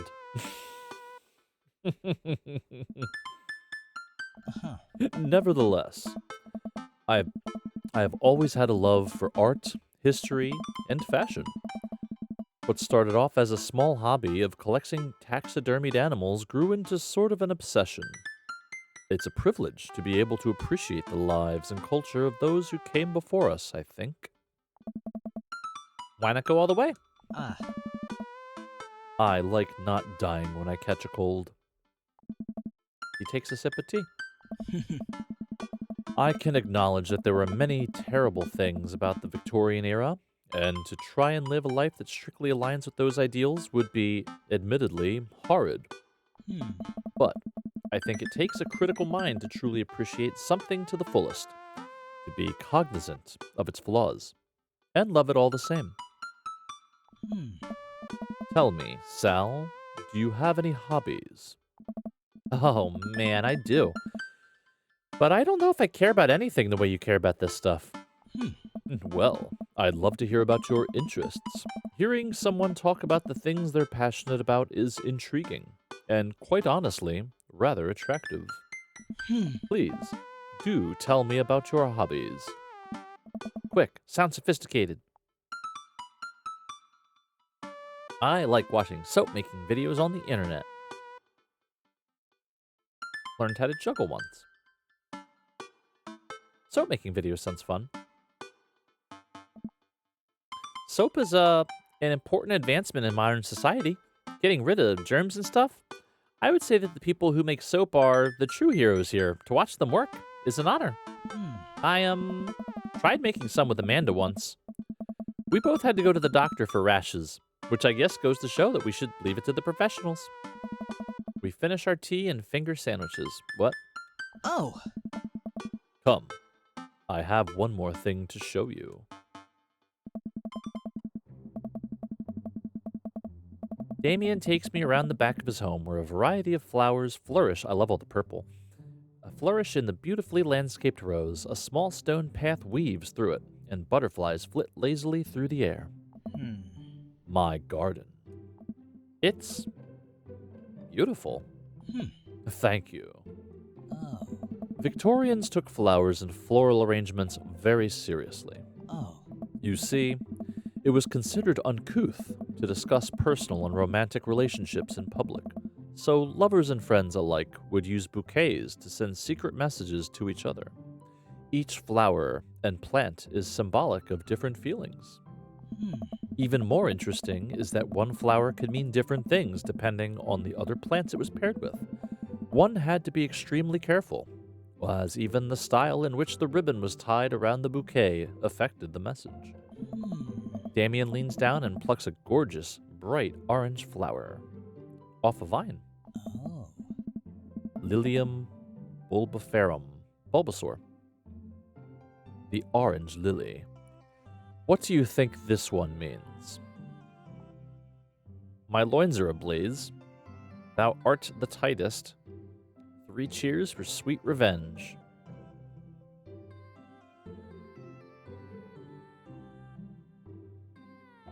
So, I did get the eggplants. So, is this where I... Well, I guess we can figure it out. My loins are ablaze. Didn't care for that. Ah. The orange lily is actually symbolic of pure hatred. Well, and that's precisely why floral arrangement is so challenging. What's your favorite type of flower? Honeysuckle's a fun one. I actually don't know what a snapdragon is.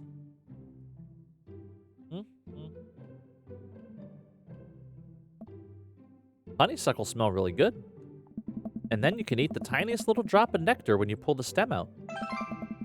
I'll have to remember that when I put together a bouquet for you. He would put together a bouquet for me?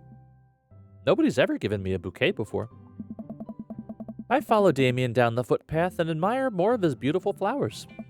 Suddenly, a phone rings. Oh, Sal, will you excuse me? I must take this. He pulls out a cell phone out of his pocket. I'm a little surprised. Go for it. Oh.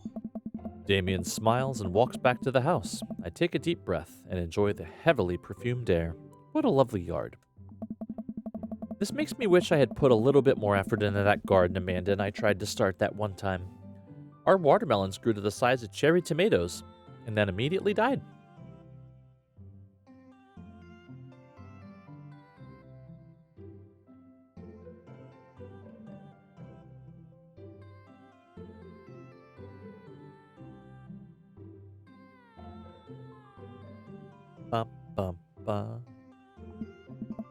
Oh, hey, a gargoyle. Oh no, I knocked over the gargoyle. Uh-oh. Quick time. Fix that gargoyle.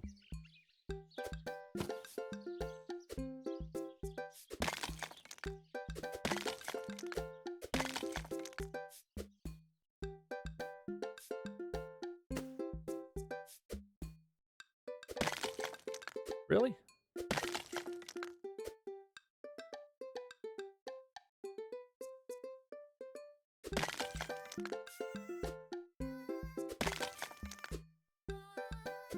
Oh, is that just not it? Wait, what do you mean?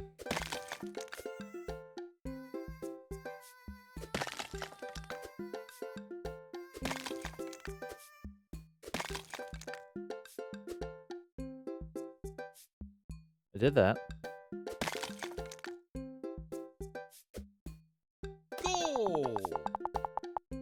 Oh, okay. Our secret. I felt like I had done that. Whew. That was a close one. Uh-oh. Here comes Damien. He looks upset. Ah! Sal, my sincerest apologies to have kept you waiting. There's an urgent matter that I must attend to, so I'm afraid I must take my leave. No problem, dude. Everything all right? Damien worries the hem of his coat with his fingers and looks away. Everything is perfectly fine, but it's Lucien. What's wrong? He appears to have, well, his teacher needs me to come to the school. Post haste. Do you need help? Oh, no, you don't have to. Let me come with you. Us dads gotta stick together. You're right. This is one of Lucien's more elaborate stunts. I would greatly treasure having another parent by my side. Let's go. Hey! Hugo. Damien and I walk her into the school and are immediately greeted by an anxious-looking Hugo. I don't know. I like these little. I like the little sounds. Hey, Damien. You're here in record time. What voice did I have for him? This is fine, I suppose. Oh, no. I wouldn't miss it for the world, dear friend. Wow, whatever it is, it doesn't seem like this is Hugo and Damien's first time to the My Kids Are in Trouble rodeo. What is it this time? Oh. This, Damien, you have to see to believe. Damien and I fall into step behind Hugo, who leads us through the busy corridors of the school. We pass by several classes in session, and I vaguely wonder if Amanda's around. Hugo eventually ushers us into a small boiler room with a flight of rickety stairs leading us into darkness. Watch your step. I can hear faint voices drifting up from the basement, and they don't sound happy. As I'm led into the depths of the school, I recall the antics I got into as an angsty middle schooler. At least I had enough sense to stay out of creepy basements. We find another teacher in a boiler room tucked away in the back of the basement. With him are Lucien and Ernest, Hugo's son. Lucien has a bloody nose. Thanks for coming. I can't make heads or tails of this. I look around the scene of the crime and see a bunch of bricks and some masonry tools scattered around. Oh. They cask of amontillatoed somebody. Huh. What happened here? Ernest punched me. Lucien tried to kill me. Oh, my. The room falls silent. I was not trying to kill you, dumbass. I was just trying to build a brick wall around you and see what would happen. He did try to do that. You promised me there was wine down here. You tricked me. Huh. Whoa, wait a second. Lucien, did you try to cask of amontillado Ernest? I'm neither confirming nor denying that. I turn to Damien and whisper to him, What's cask of amontillado? Huh. It's a classic Edgar Allan Poe short story where a man gets his enemy drunk, lures him down to his cellar with the promise of wine of a fine vintage, then buries him alive behind a brick wall. It's a lovely story. So wait, Lucien, did you try to do that to him? I was curious to see how it would turn out. I wasn't actually going to leave him there. What was the thought process here? That Ernest was just going to sit still while you slowly built a tomb around him? Well, it worked for like 20 minutes because he's an idiot, but then he realized I had lied about the wine. And you were cackling maniacally, that sort of tipped me off. Ernest. 20 minutes? Dad. What? It took you 20 minutes. Son, we just did an entire 2-week unit on the cask of amontillado, and it took you 20 minutes to realize Lucien was leading you into an elaborate ruse. Did you even read the story? I read the first 5 pages, and then I read a review of the movie. What? It's only 5 pages long, and there is no movie. Haha, yeah, you're right. I paid Lucien to read it for me. Eh. Actually, he didn't even pay me, so when you think about it, this was me teaching him a lesson. Damien and Hugo both have their heads in their hands. You guys are always telling me to engage in the literature, and I did. I don't see a problem here. Alright, I'm filing this under what the hell. Don't do whatever that was again. You two are both suspended for a week. Ernest and Lucian high five. The teacher starts to stomp up the stairs. Hugo, I'll cover your class. Take your son home. Mr. Bloodmarch, you too. Thank you for your mediation. We all head up the stairs and out of the school in tense silence. Lucian, Damien, and I all pile into my car and begin the drive home. Lucian immediately puts his hood up and stares out the window angrily. I'm not going to therapy again. I know, son. It's entirely up to you whether or not you want to go. But I care about you and see that you're struggling. So if you do decide that you would like to speak to a professional about your feelings, we can do that too. Huh. Maybe you can spend this next week looking for a summer job, I know how much you want your own car. I can't believe Damien's keeping his cool. I'm impressed. Fine. Thanks for not freaking out too hard. I love you, son. Lucian continues staring out of the window. Love you too. We spend the rest of the drive in relative silence. The moment we pull into the driveway, Lucian hops out of the car, slams the door, and runs inside. I didn't expect to have that conversation in front of you. He and I have had a lot we need to work out. It's all right. And all things considered, Lucian's bricklaying was pretty good, so there's your silver lining. Oh. There is that, yes.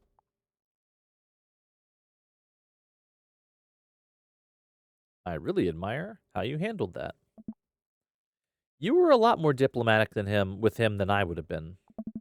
I just want what's best for him, and I don't think yelling at him would do either of us many favors. It rarely does. You're a good dad. See you around soon? It would be my honor and my pleasure. Damien bows with a flourish. Classy.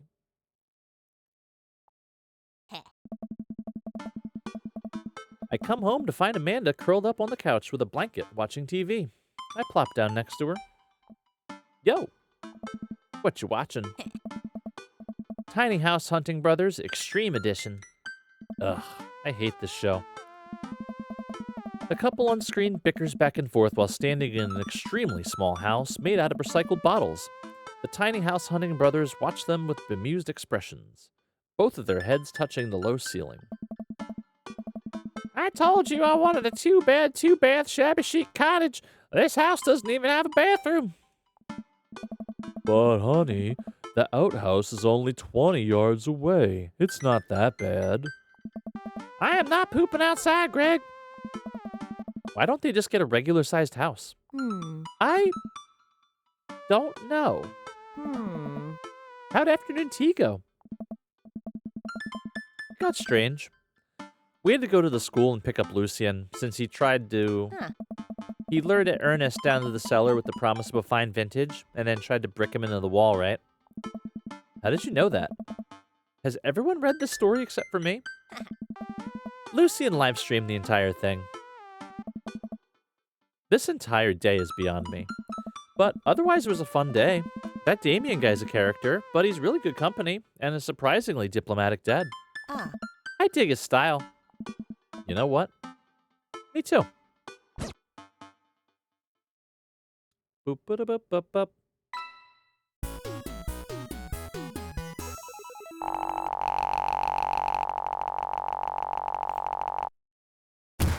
Have you considered taking part in the goth lifestyle?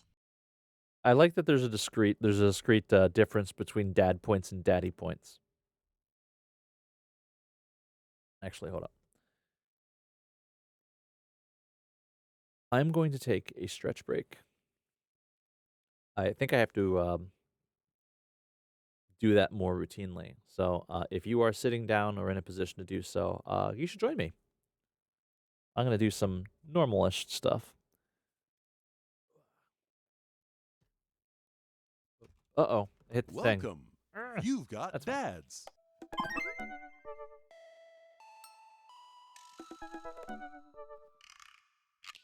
Probably could talk to Hugo. Oh, Craig's Craig got stuff to say.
All right.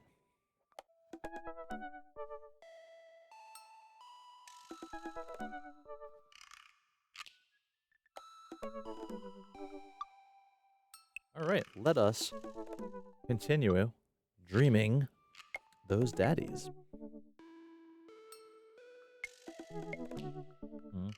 All right, what's Craig up to? What's everybody having for dinner tonight? I'm having beef barley soup. Hey, buddy. So, I have a favor to ask. Robert invited me over for dinner. And I know it's kind of a faux pas to invite another bro, but I've known the guy for years and I still can't get a good read on him. And I know it's going to be super awkward if I go by myself. Will you please come with me? I love food. I especially love food that's free.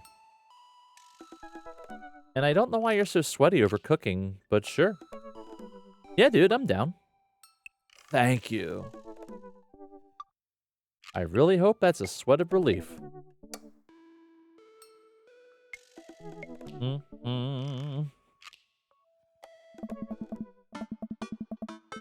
That doesn't sound too bad. I could definitely go for free food. But why is Craig being so apprehensive? Does he know something about Robert that I don't? I mean, if Craig's getting a weird read off of Robert, then you know. I hurry up and reply before my dad brain can work itself into a paranoia spiral.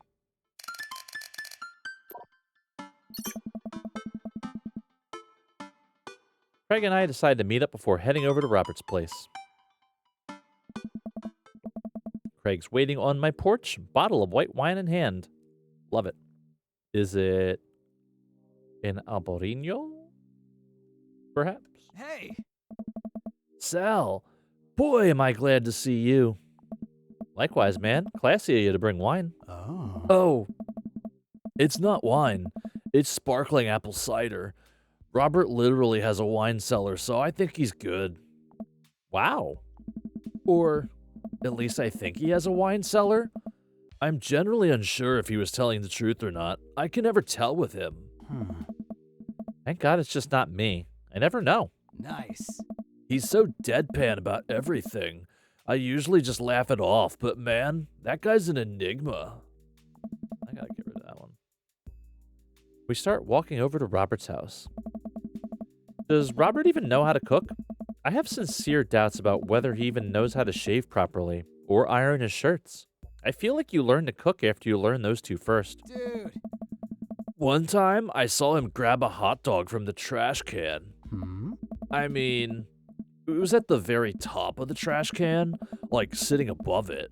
But still, if he were on trial, I think the jury would define that as in the trash. In his defense, I've definitely considered grabbing food from the top of the trash before. Well, yeah, I think we've all considered it, but the difference is that Robert actually did it. True. Maybe he's the enlightened one. Maybe we're holding ourselves back. We arrive at Robert's house and ring the doorbell, but the doorbell won't chime. Must be broken. Craig knocks on the door a few times. Since when does Robert have a dog? I don't know. That's weird. I can hear Robert just inside. 1 second.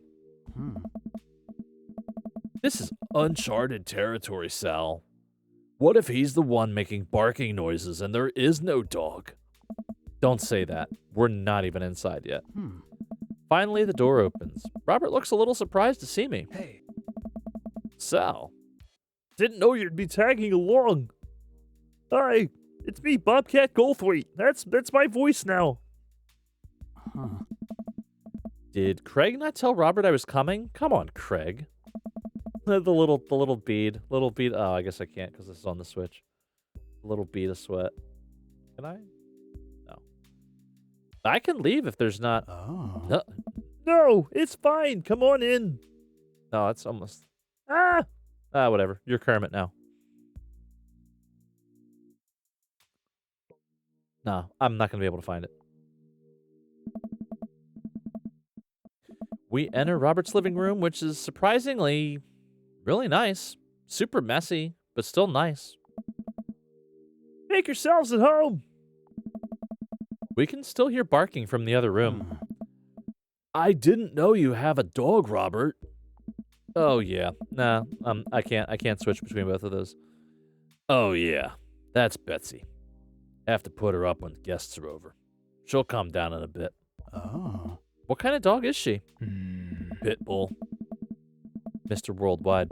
Rescued her from a dog-fighting ring a few years back. She hates strangers. If I let her out right now, I would probably have to take you both to the ER. Craig and I make eye contact. He raises an eyebrow at me. Oh, okay. Anyways, dinner should be ready in a minute. Hope you guys like ossobuco. I didn't say that right. Robert leaves the room, presumably to go to the kitchen. Craig leans in and whispers. Was the dog-fighting thing real or was he kidding? I don't know. Hey. What's ossobuco? I don't know. Did he make up that word? Until I have ossobuco in front of me, we can only assume so. We sit in silence for a second, taking in Robert's living room. Are we about to get sawed? Nah. Usually you wake up in those situations. We voluntarily walked into this one. Nice. Robert finally walks into the room carrying 3 paper plates of steaming food like a waiter. I don't have a dining table. Don't trust them. So we're eating here. Hey. I also don't have real people plates. Hope that's okay. Robert sets plates in front of us on the coffee table. I still can't tell what it is. It looks like meat, maybe. Lots of sauce. I can make out some vegetables. I think that might be rice, but it could also be... I take a bite. Hey. Oh my god. I take another bite. The medley of flavors in this dish is amazing. The meat is so tender, and the risotto, I think that's what it is so creamy. Robert, this is really incredible. You cooked this? I fished it out of the dumpster behind a restaurant. Or at least I think it was a restaurant. Hey. Can you believe people just throw this stuff away? I almost gag. I'm kidding. I look over at Craig, who looks wary, but still has his mouth full. He gives Robert a thumbs up. Glad you like it. Oh. Where did you learn how to cook like this? Oh. Worked at a restaurant in Spain for a hot second. Is he messing with us? I decide to play along. You lived in Spain? After I dropped out of college. I went backpacking through Europe, crashing on couches, sleeping in hostels, wherever. Totally broke. Worked a couple odd jobs wherever I could scrape together some cash. One night, I'm eating dinner in this little restaurant just outside of Madrid. I go to pay and realize I spent the last of my money on booze the night before. I'm in the middle of ditching when the manager catches me and puts me to work in the kitchen. Long story short, they ended up liking me, so they offered me a job. Why not, right? Started living with some distant relatives on my ma's side. Over the course of 2 years, I worked my way up from busboy to sous chef. Learned a lot. Craig and I wait for the punchline.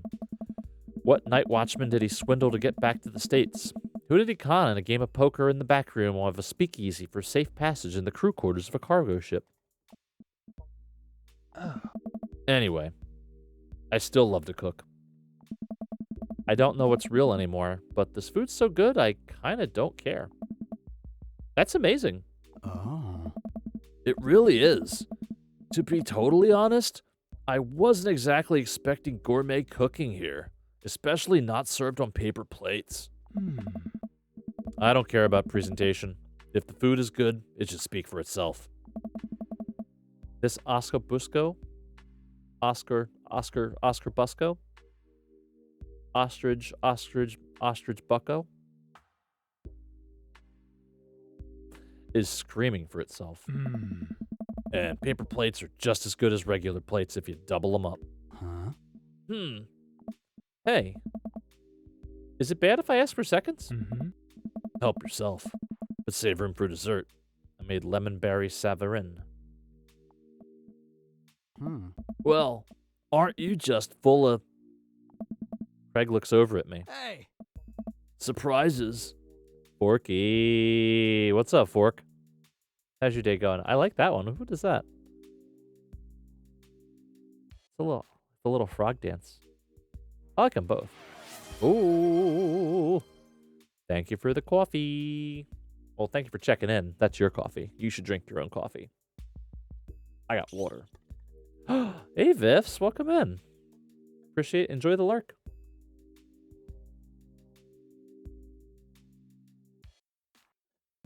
You got Beppis. Oh, wait.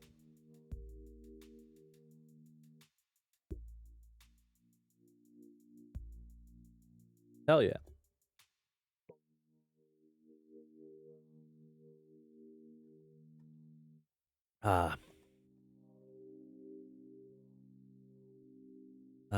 How's everybody doing? Let's rest my voice for a second. Here's Starburst. Whee! Got your new PC set up today. Hell yeah. That's awesome. Have you posted that on any of the Discords? Is it like a gaming thing? Or just for like kind of for work or whatever?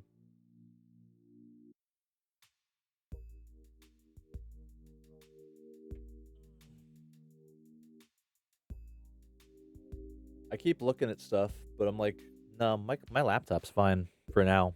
I might eventually explode it, but for now it's working great. Robert winks. Some gaming and some browsing? Hell yeah. Are you going for the golden pot? You bet I am. Oh. You can come over for dinner anytime. Hey. Craig.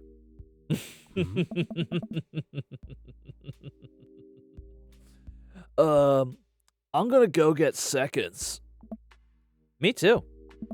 After consuming way more ossobusco than my body could handle, and then really ensuring a later food coma with a generous serving of whatever savarin was, Craig and I decide to head out. Oh. Thanks for coming. I'm making an attempt to be more social. Well, we're always happy to stop by if you want company. Especially if there's also Bucko involved. Welcome. You've got dads. Ba-ba-ba-ba-ba.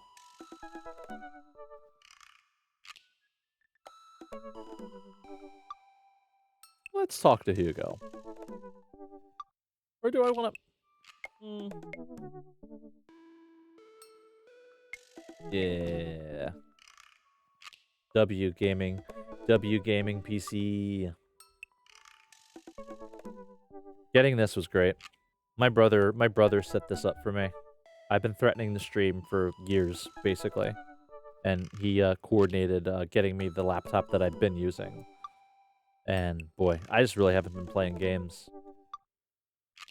But this has been... I've had a lot of fun. Got an HP Omen. Ba-ba-da-da-da. I'm going to look that up because I like looking at things.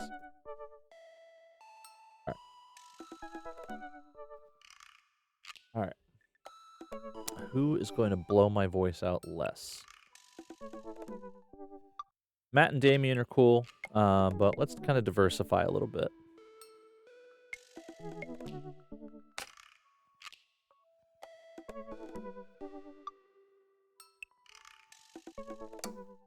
And we'll see. We'll see how well Sal can hack pretending to be a bro dad. Oh, man. I don't know how I feel about hanging out with Brian more, but it seems like Daisy and Amanda got along really well. Maybe I should just bite the bullet and hang out with Brian more, for the sake of the kids.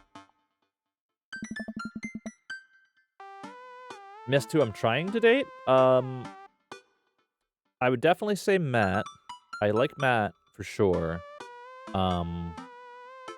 Damien was surprisingly... Damien was pretty easy to get along with. I think Damien's just kind of easy to get along with. I feel like maybe people just aren't really nice to him, and he's not used to that. But yeah, I like both of them so far. Those guys are cool. Craig is just kind of like... Craig's my bro. Like, I don't know. Like, that doesn't seem to... Thankfully, that doesn't seem to be getting pursued. I already know about Hugo's whole deal. So I'm like, we're good on that. But, well, I mean, we'll probably hang out at some point. I like his character. Mad, okay. Damien's cute. Yeah, Damien's cool. I crack my knuckles and start typing.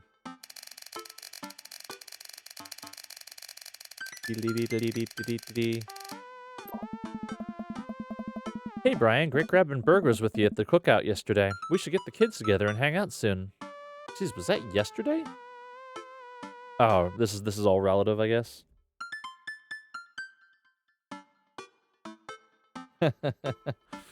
Alex.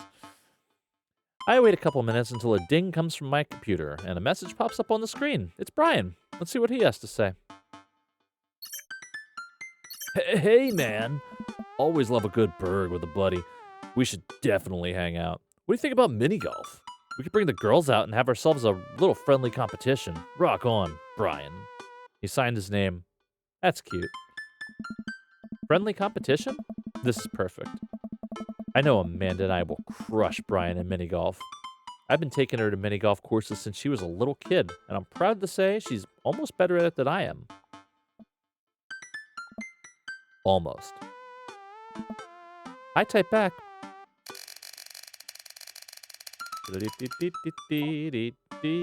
Oh, okay.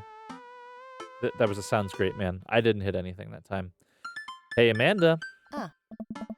Hey, would you be up for some mini golf with Brian and Daisy? I'm a little out of practice, but I know my backswing leaves something to be desired. But I think I can keep it in the negatives. Perfect. Come on, kiddo. Let's do this. This is gonna be a good minigame. Y'all ready for this? Yes. Arr, matey. I'm as ready as I'll ever be. Why are you talking like that? Hmm? Because this mini golf course is a pirate theme? I just now realized that we are indeed standing on top of a giant pirate ship in the middle of a putt-putt course. I prefer chip and putt, but mini golf is cool too. Oh. Come on, Pirate Dad. Won't you talk like a pirate with me? Arr, ahoy! Scurvy! Avasti. I'll make Brian and Daisy walk the plank with my superior golfing abilities. I mean, doubloon? Hmm. Come on, Dad. You told me this is just going to be some friendly competition. Friendly competition is dad code for actual competition. I need to prepare my body, mind, and soul to defeat Brian on the field of glorious battle. Huh? It's just mini golf. Just mini golf? It's so much more than that. I kneel down and place a hand on Amanda's shoulder. I just want you to know there's no pressure. It's not a big deal. Don't worry about it too much. But we have to beat Brian at mini golf. Whatever happened to just having fun? Oh, we will have fun when we beat them. Huh? Amanda gives me a side-eye, but before I can side-eye her back, I spot Brian and Daisy. Aha. Ahoy there, mateys. Ah. Ahoy! Brian walks up with Daisy in tow. Looks like they already rented us some golf clubs for a mini golf excursion. Total power move. Why didn't I think of that? All right, first mate. I hear there's buried treasure in these waters. You gonna help me plunder it? Oh, Amanda, I don't think this is a real pirate ship. I think it's just to play putt-putt on. Ugh. Amanda gives Daisy a look. Ah. I mean, aye, Captain. Daisy winks at Amanda. Ah, look at those two. They're two peas in a pod. So, you excited to get some mini golf in? Oh, you know it. You a gambling man?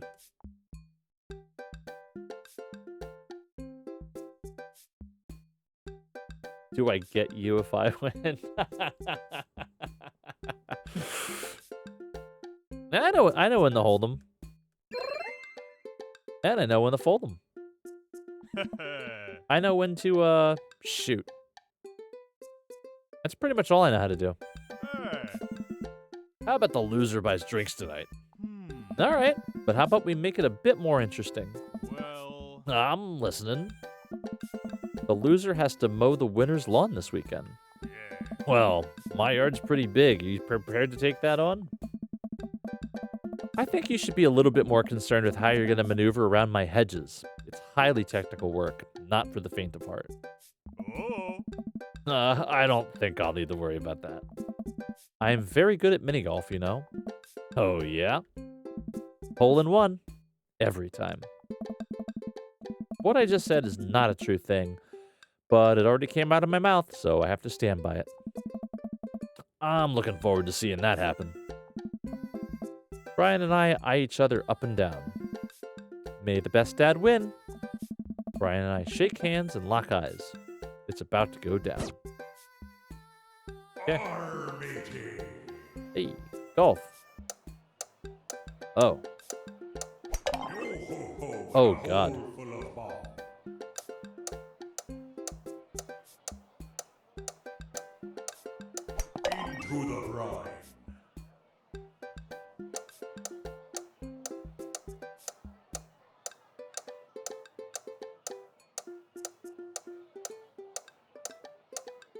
Fuck. Buddy. Dead men sink no huts. Fine. All right. Fuck. You've lost your ball. That is... Nah. Good idea, though. Dead men sink no huts.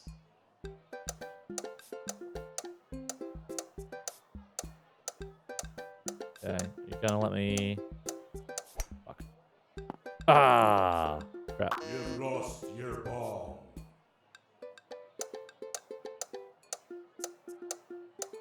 Into the brine. There we go.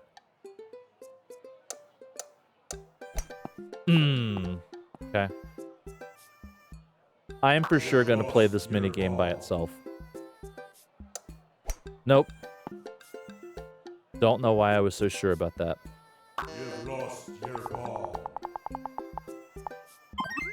Really? Okay. I felt like I did pretty bad. Mm-mm-mm. Amanda pulls me aside while Brian and Daisy start walking to the next hole. Hmm. Hey, you having a good time? I'm having a great time. I'm having a fantastic time trying to destroy Brian underfoot.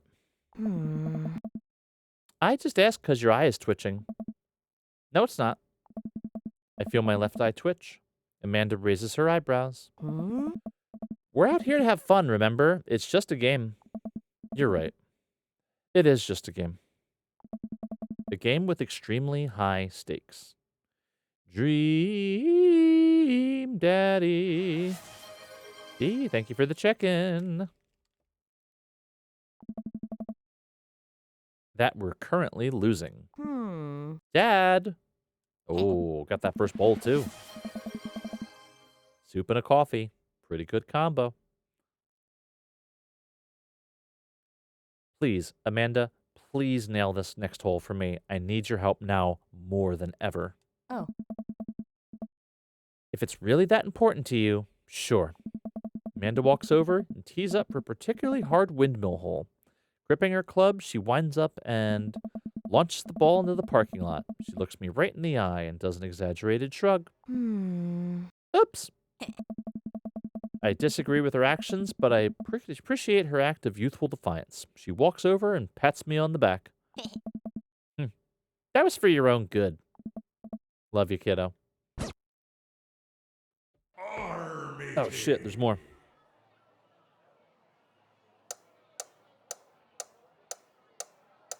Okay. Ah, nuts. You've lost your ball. Nope. You've We're lost approaching your don't ball. think, just do. Into the brine. Yo ho ho in a hole full of ball.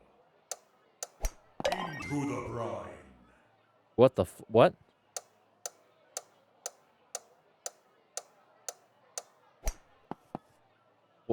What is that even? Dead men sink no pots. Oh, Dead men sink no pots. oh, Plinko. You got to give me more time on this. I like that. You've lost your ball. Oh, hell yeah, dude. Fuck.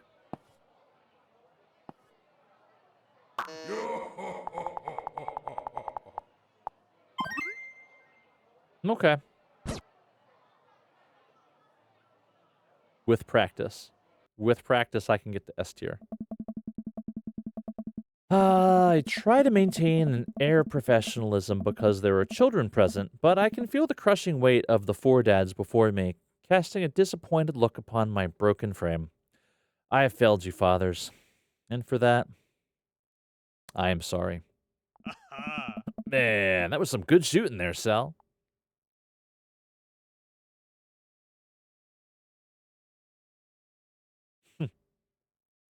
I fought valiantly, and my only regret was being bested. I've lost at putt-putt. I am sorry. Amanda groans. Daisy, did you have a good time? Yo ho ho, I did. Huh. We haven't even found the buried treasure yet. I think we would need to apply for a permit to dig around here. Ah. I can take Daisy home so we can get the city paperwork started for digging. You two go enjoy your night. Sounds like a plan. Sal, you cool with that? Sure, just don't get yourselves into too much trouble. Can do. I'll make sure we get into a perfectly reasonable amount of trouble. Amanda and Daisy skip away, yelling about buried treasure. Ah, bless that kid's tiny rebellious heart. Well, guess we should hit the bar now. There's actually a tiki bar attached to this place. How about that? That sounds like a plan. Oh. Guess I'm spending more time with Brian, which I'm not jazzed about considering I just completely blew it on the putt-putt course. Okay, Dad, you can do this. Just gotta drown my sorrows in some tropical loser drink and get out of here. Brian and I walk into the Freaky Tiki, kitschy island-themed bar. Palm trees adorn the walls and several fake parrots are strewn about. Ukulele music plays softly in the background. Brian and I approach the bamboo bar. 2 pineapples of hospitality, please.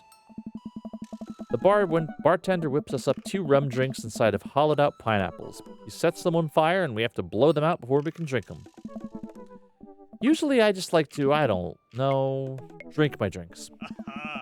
If you don't want yours, I'll take it. And best me again? I think not. I take a sip of my pineapple of hospitality. Sorrow tastes fruity.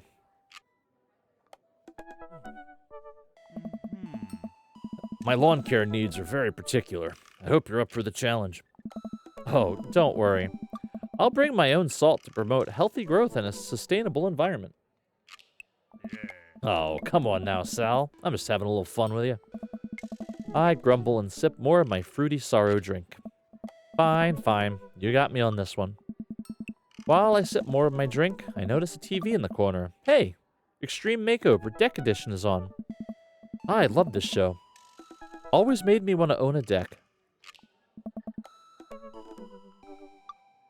Ugh. I hate this show. Why? It's so clearly fake. Well, yeah, it's reality TV. Who cares? I care. I'm a general contractor. I work with decks all the time. There's no way they're renovating those decks in a matter of 2 days. It's impossible. That's a 3-week job, minimum. So, you want them to cover those 3 weeks extensively in every episode? It can't be that interesting to watch a bunch of dudes slave over a deck for that long. Nobody would watch it. I don't like any of those home improvement shows. I'm gonna watch stuff that's real. Like Long Haul Paranormal Ice Road Ghost Truckers? I have terrible news for you, Sal. No. No. Not them, too. That's the awful truth. Not the ghosts, though. Those are real. Trucks just don't have emergency escape buttons. I've been lied to for so long. We both chuckle and sip on our pineapples. So, wait. You're a general contractor. Sure am. I actually helped to plan the Cul de Sac we live in. Wow. Nice work. Yeah. Kind of took after the footsteps of my old man. He was a general contractor too? The best. He practically built half of this town with his bare hands. It's weird how you spend your whole life trying not to become your father. Then you wake up one day and there you are. But I get to work with my hands, and it pays more than enough to take care of my daughter. So, it's an absolute dream job. For me, at least. Well, that's impressive. Building stuff has always been my weak point as a dad, and I've been okay with that. Until now. Now I must defeat him. I do have that patio furniture I haven't put together still sitting in the garage. Okay. Okay. Maybe I should cool it with the dad competition. Gotta keep it light.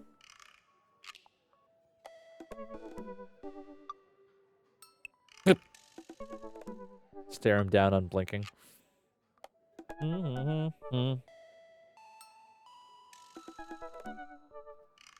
Ask about daughter.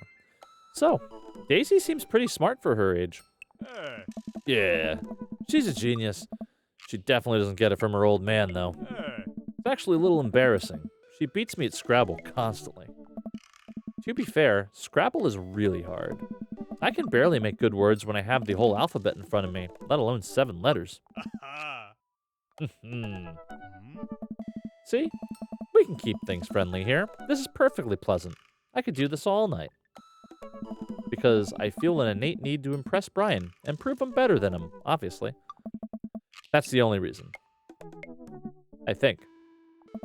Let's keep it moving.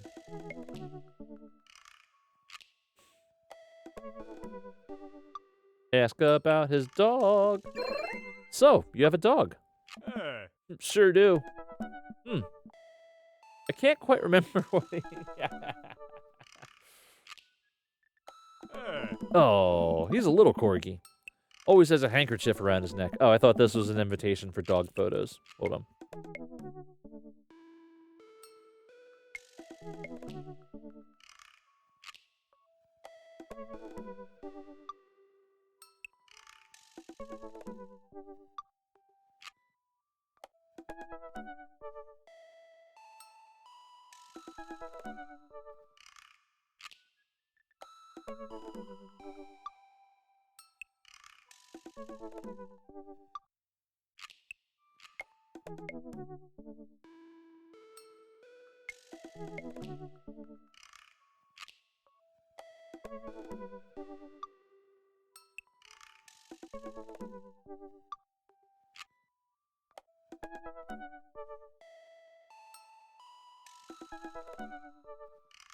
Yeah. I'm not getting it.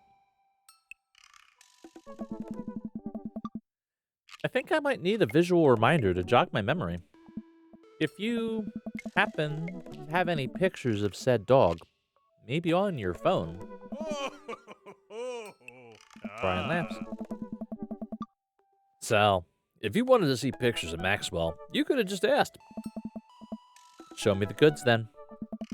Brian pulls out his phone and flips through an entire album of dog pictures. Ah, yeah, that's the stuff. What a good boy.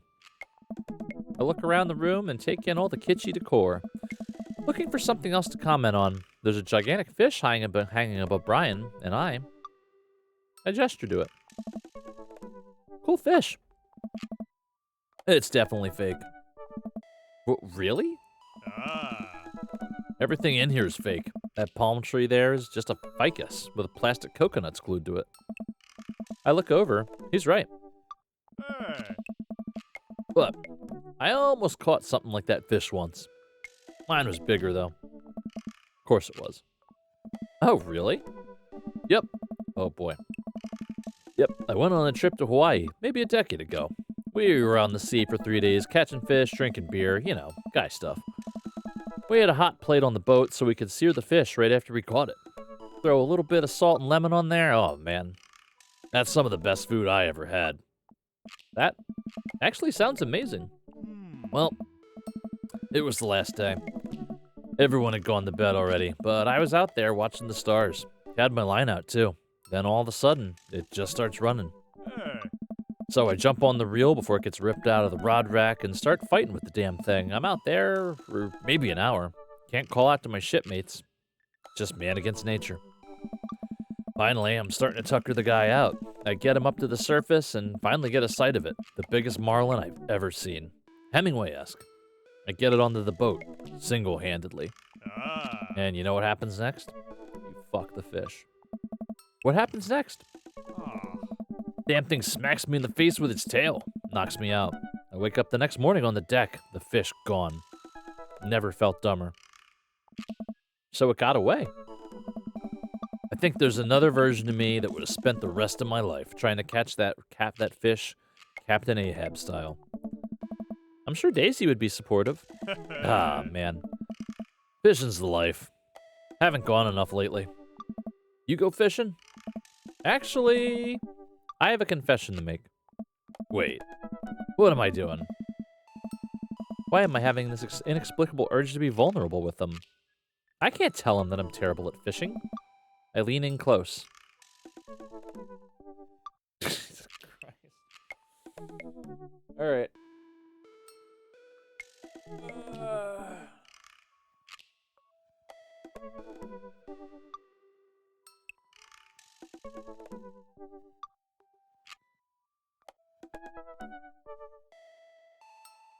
Yeah, that one's ridiculous.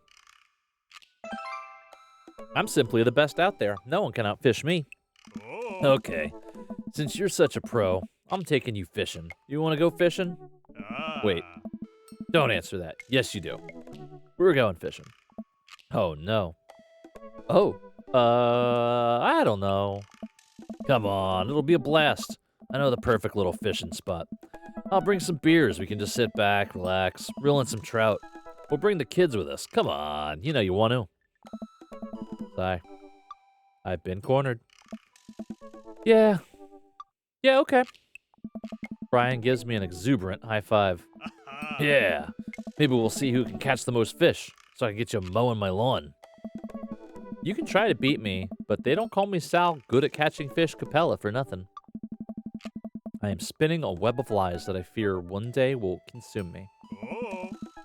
Sounds like it'll be a scrap. Brian and I finish our drinks and head outside. Till next time.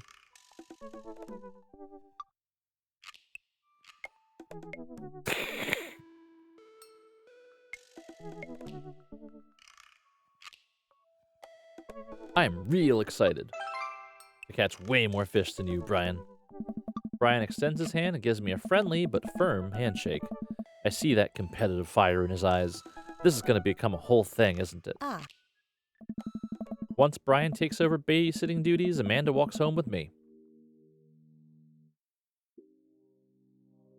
Oh, of his daughter. I got you. Okay, I caught up. She immediately plops down on the couch and flips on the TV. So, how was your hang with Brian? It was okay. Oh, yeah? He seems like a neat dude. I think so. I don't know. The guy loves a good competition. But then again, apparently so do I. What did you and Daisy end up doing? Oh, we hunted for treasure a bit, but Daisy was really adamant about not digging without a permit. So we just watched some documentary about theoretical physics.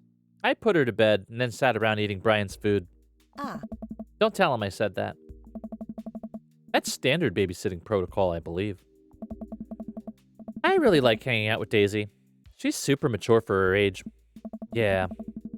Brian says she had a hard time relating to other kids. She kind of reminds me of you at her age.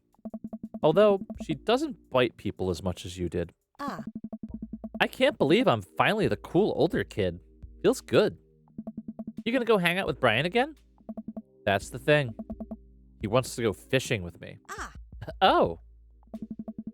I told him I was an amazing fisherman. You hate fishing. I know. I'm kind of panicking. I'm sure it'll be fine. All you have to do is wake up at the crack of dawn and sit silently in a boat on a lake for hours on end with no promise of a tangible reward, your only companion being the fear and doubt you harbor deep within your heart. Fishing's fun. You'll remind yourself as the world darkens around you and you wonder if it's really staring back at yourself in the lake's reflection, or simply just the abyss. Yeah. Laugh it up, Amanda. You're coming with us. Aggro. What's up, Aggro? How you doing tonight? It is my constitutional right to outright refuse this order. Daisy's coming too. Well, I bet I could convince Brian to bring the dog fishing. Fine. Sold. I'm in. All right, I'm bushed. Gonna call it a night. Don't stay up too late, okay? You got it, Pops. Wick, wick.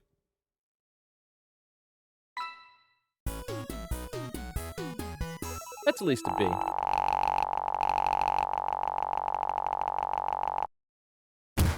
That's a 10 out of 10 if ever I've seen one. Damn, I did better than Brian than I did with Matt. You've got dads. Oh, here's Craig again. We're going to wrap up in a second because my voice is better than last week, but this is a good stopping point anyway. Hey, dude, I got the runs. Oh, I've got just the thing. I'll head to the store and grab you a real chunky milkshake, cherry licorice, and a book of word jumbles that I find helpful in strenuous times such as these. What? Wouldn't that make it worse? Oh, it's not for the diarrhea. Milkshakes are just comforting. Wait, why are we talking about this? By I've got the runs, I meant that I feel like running. Want to come with me to the gym? Why do I feel less excited about that than getting you home remedies for diarrhea? Come on, man. It'll be fun. You know what? Sure. When are we doing this? There's 30 more minutes left in this Meat Hell marathon. I'm outside right now. I'm warming up. Okay, okay. At least let me see if Betty gets away from the wolves in time to get her sopressata wrapped cheesecake out of the oven. Bop, bop, bop. Hey! Oh, shit. All right. Okay. No, we'll do this. No. Since it looks like a me, it looks like we fit. The gym just installed these new virtual jogging treadmills. We'll feel like we're running outdoors. Bro! You can see other runners on your screen too. Let's try it out together. Other runners? Will I be able to keep up? Dude! Don't worry. We're here to cheer each other on. I'll be right there with you. Nice. Just get a rhythm going. Keep your heart rate up, but don't overexert yourself. You'll do great. Run that dad.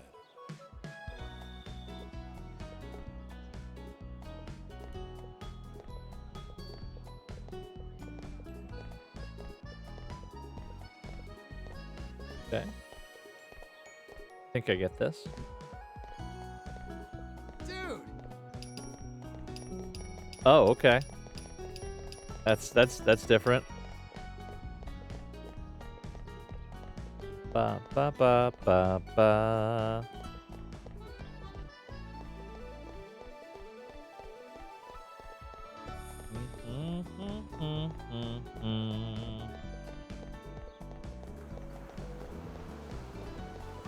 I'm leaving Joseph in the dust.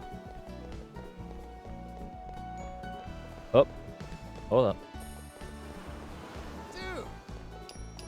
Dude! Dude.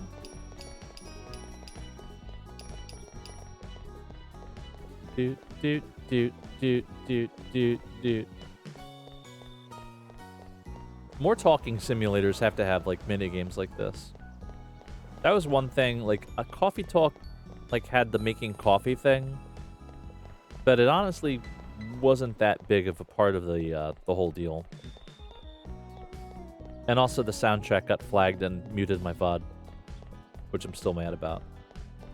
That was for my Trans Lifeline fundraiser.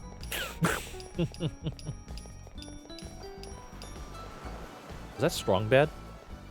Is that Strong Bad in a rowboat?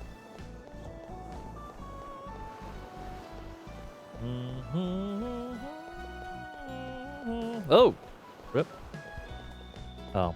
Harder uphill. That makes sense. Do, do, do, do, do, do, do, do, do. Oh. You good? You're fine. Bro! Bro.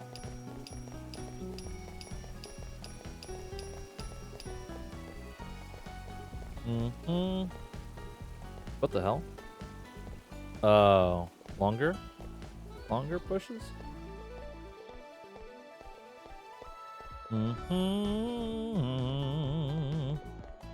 Do do do.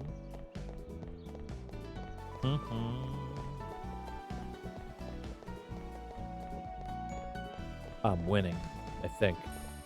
Hey!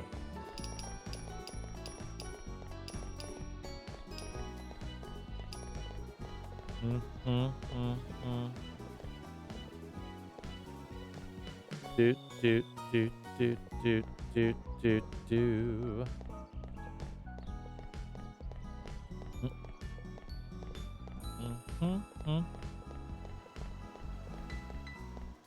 My heart rate not getting over 100 is a little concerning. Oop, there's the finish line. Bro! Oh, there we go. Hell yeah, dude. Yeah, I'm so good at running. Woo! That was a gold medal. Way to go. Welcome. You've got dads. Hell yeah. That was a hell of a... That was good. I'm glad I stuck with that. Okay. I'm going to call it here, and I'm going to have some soup. But let's find somebody to say hello to. But thank you all for showing up for my last proper stream of the year. It's been a lot of fun. first year streaming as well. 9 months in it. But much appreciated. I appreciate all the time. People who watch, if you're watching on VOD, watching on live. I've really been having a lot of fun doing this. And I get to game. I haven't been gaming as much as I would have preferred to in the last half of my life. So we'll find someone to say hello to. Reminder, and I'll be posting about it a lot tomorrow. I did a Link to the Past randomizer as Sans Undertale. I have it. It is in the can, and it's going live on YouTube at 11 p.m. tomorrow tomorrow night. Okay, yeah, we got some good options here.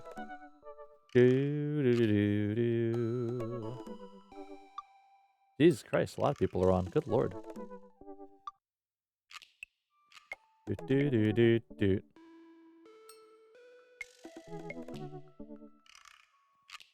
Okay, well, while I do that, if you are not subscribed, if you would be so kind to join the raid by copying that, the light the beacons, and then these are the beacons if you do have a sub. Boy, got some good options here. Boot doot doot doot. Doot doot doot doot. Doot doot doot doot doot. Doot doot doot doot doot. Let's go see. Actually, I haven't rated Mavi in a while. Let's go say hi to Mavienna. Mavi's a really cool streamer. Found her when we were both playing Katamari Damacy.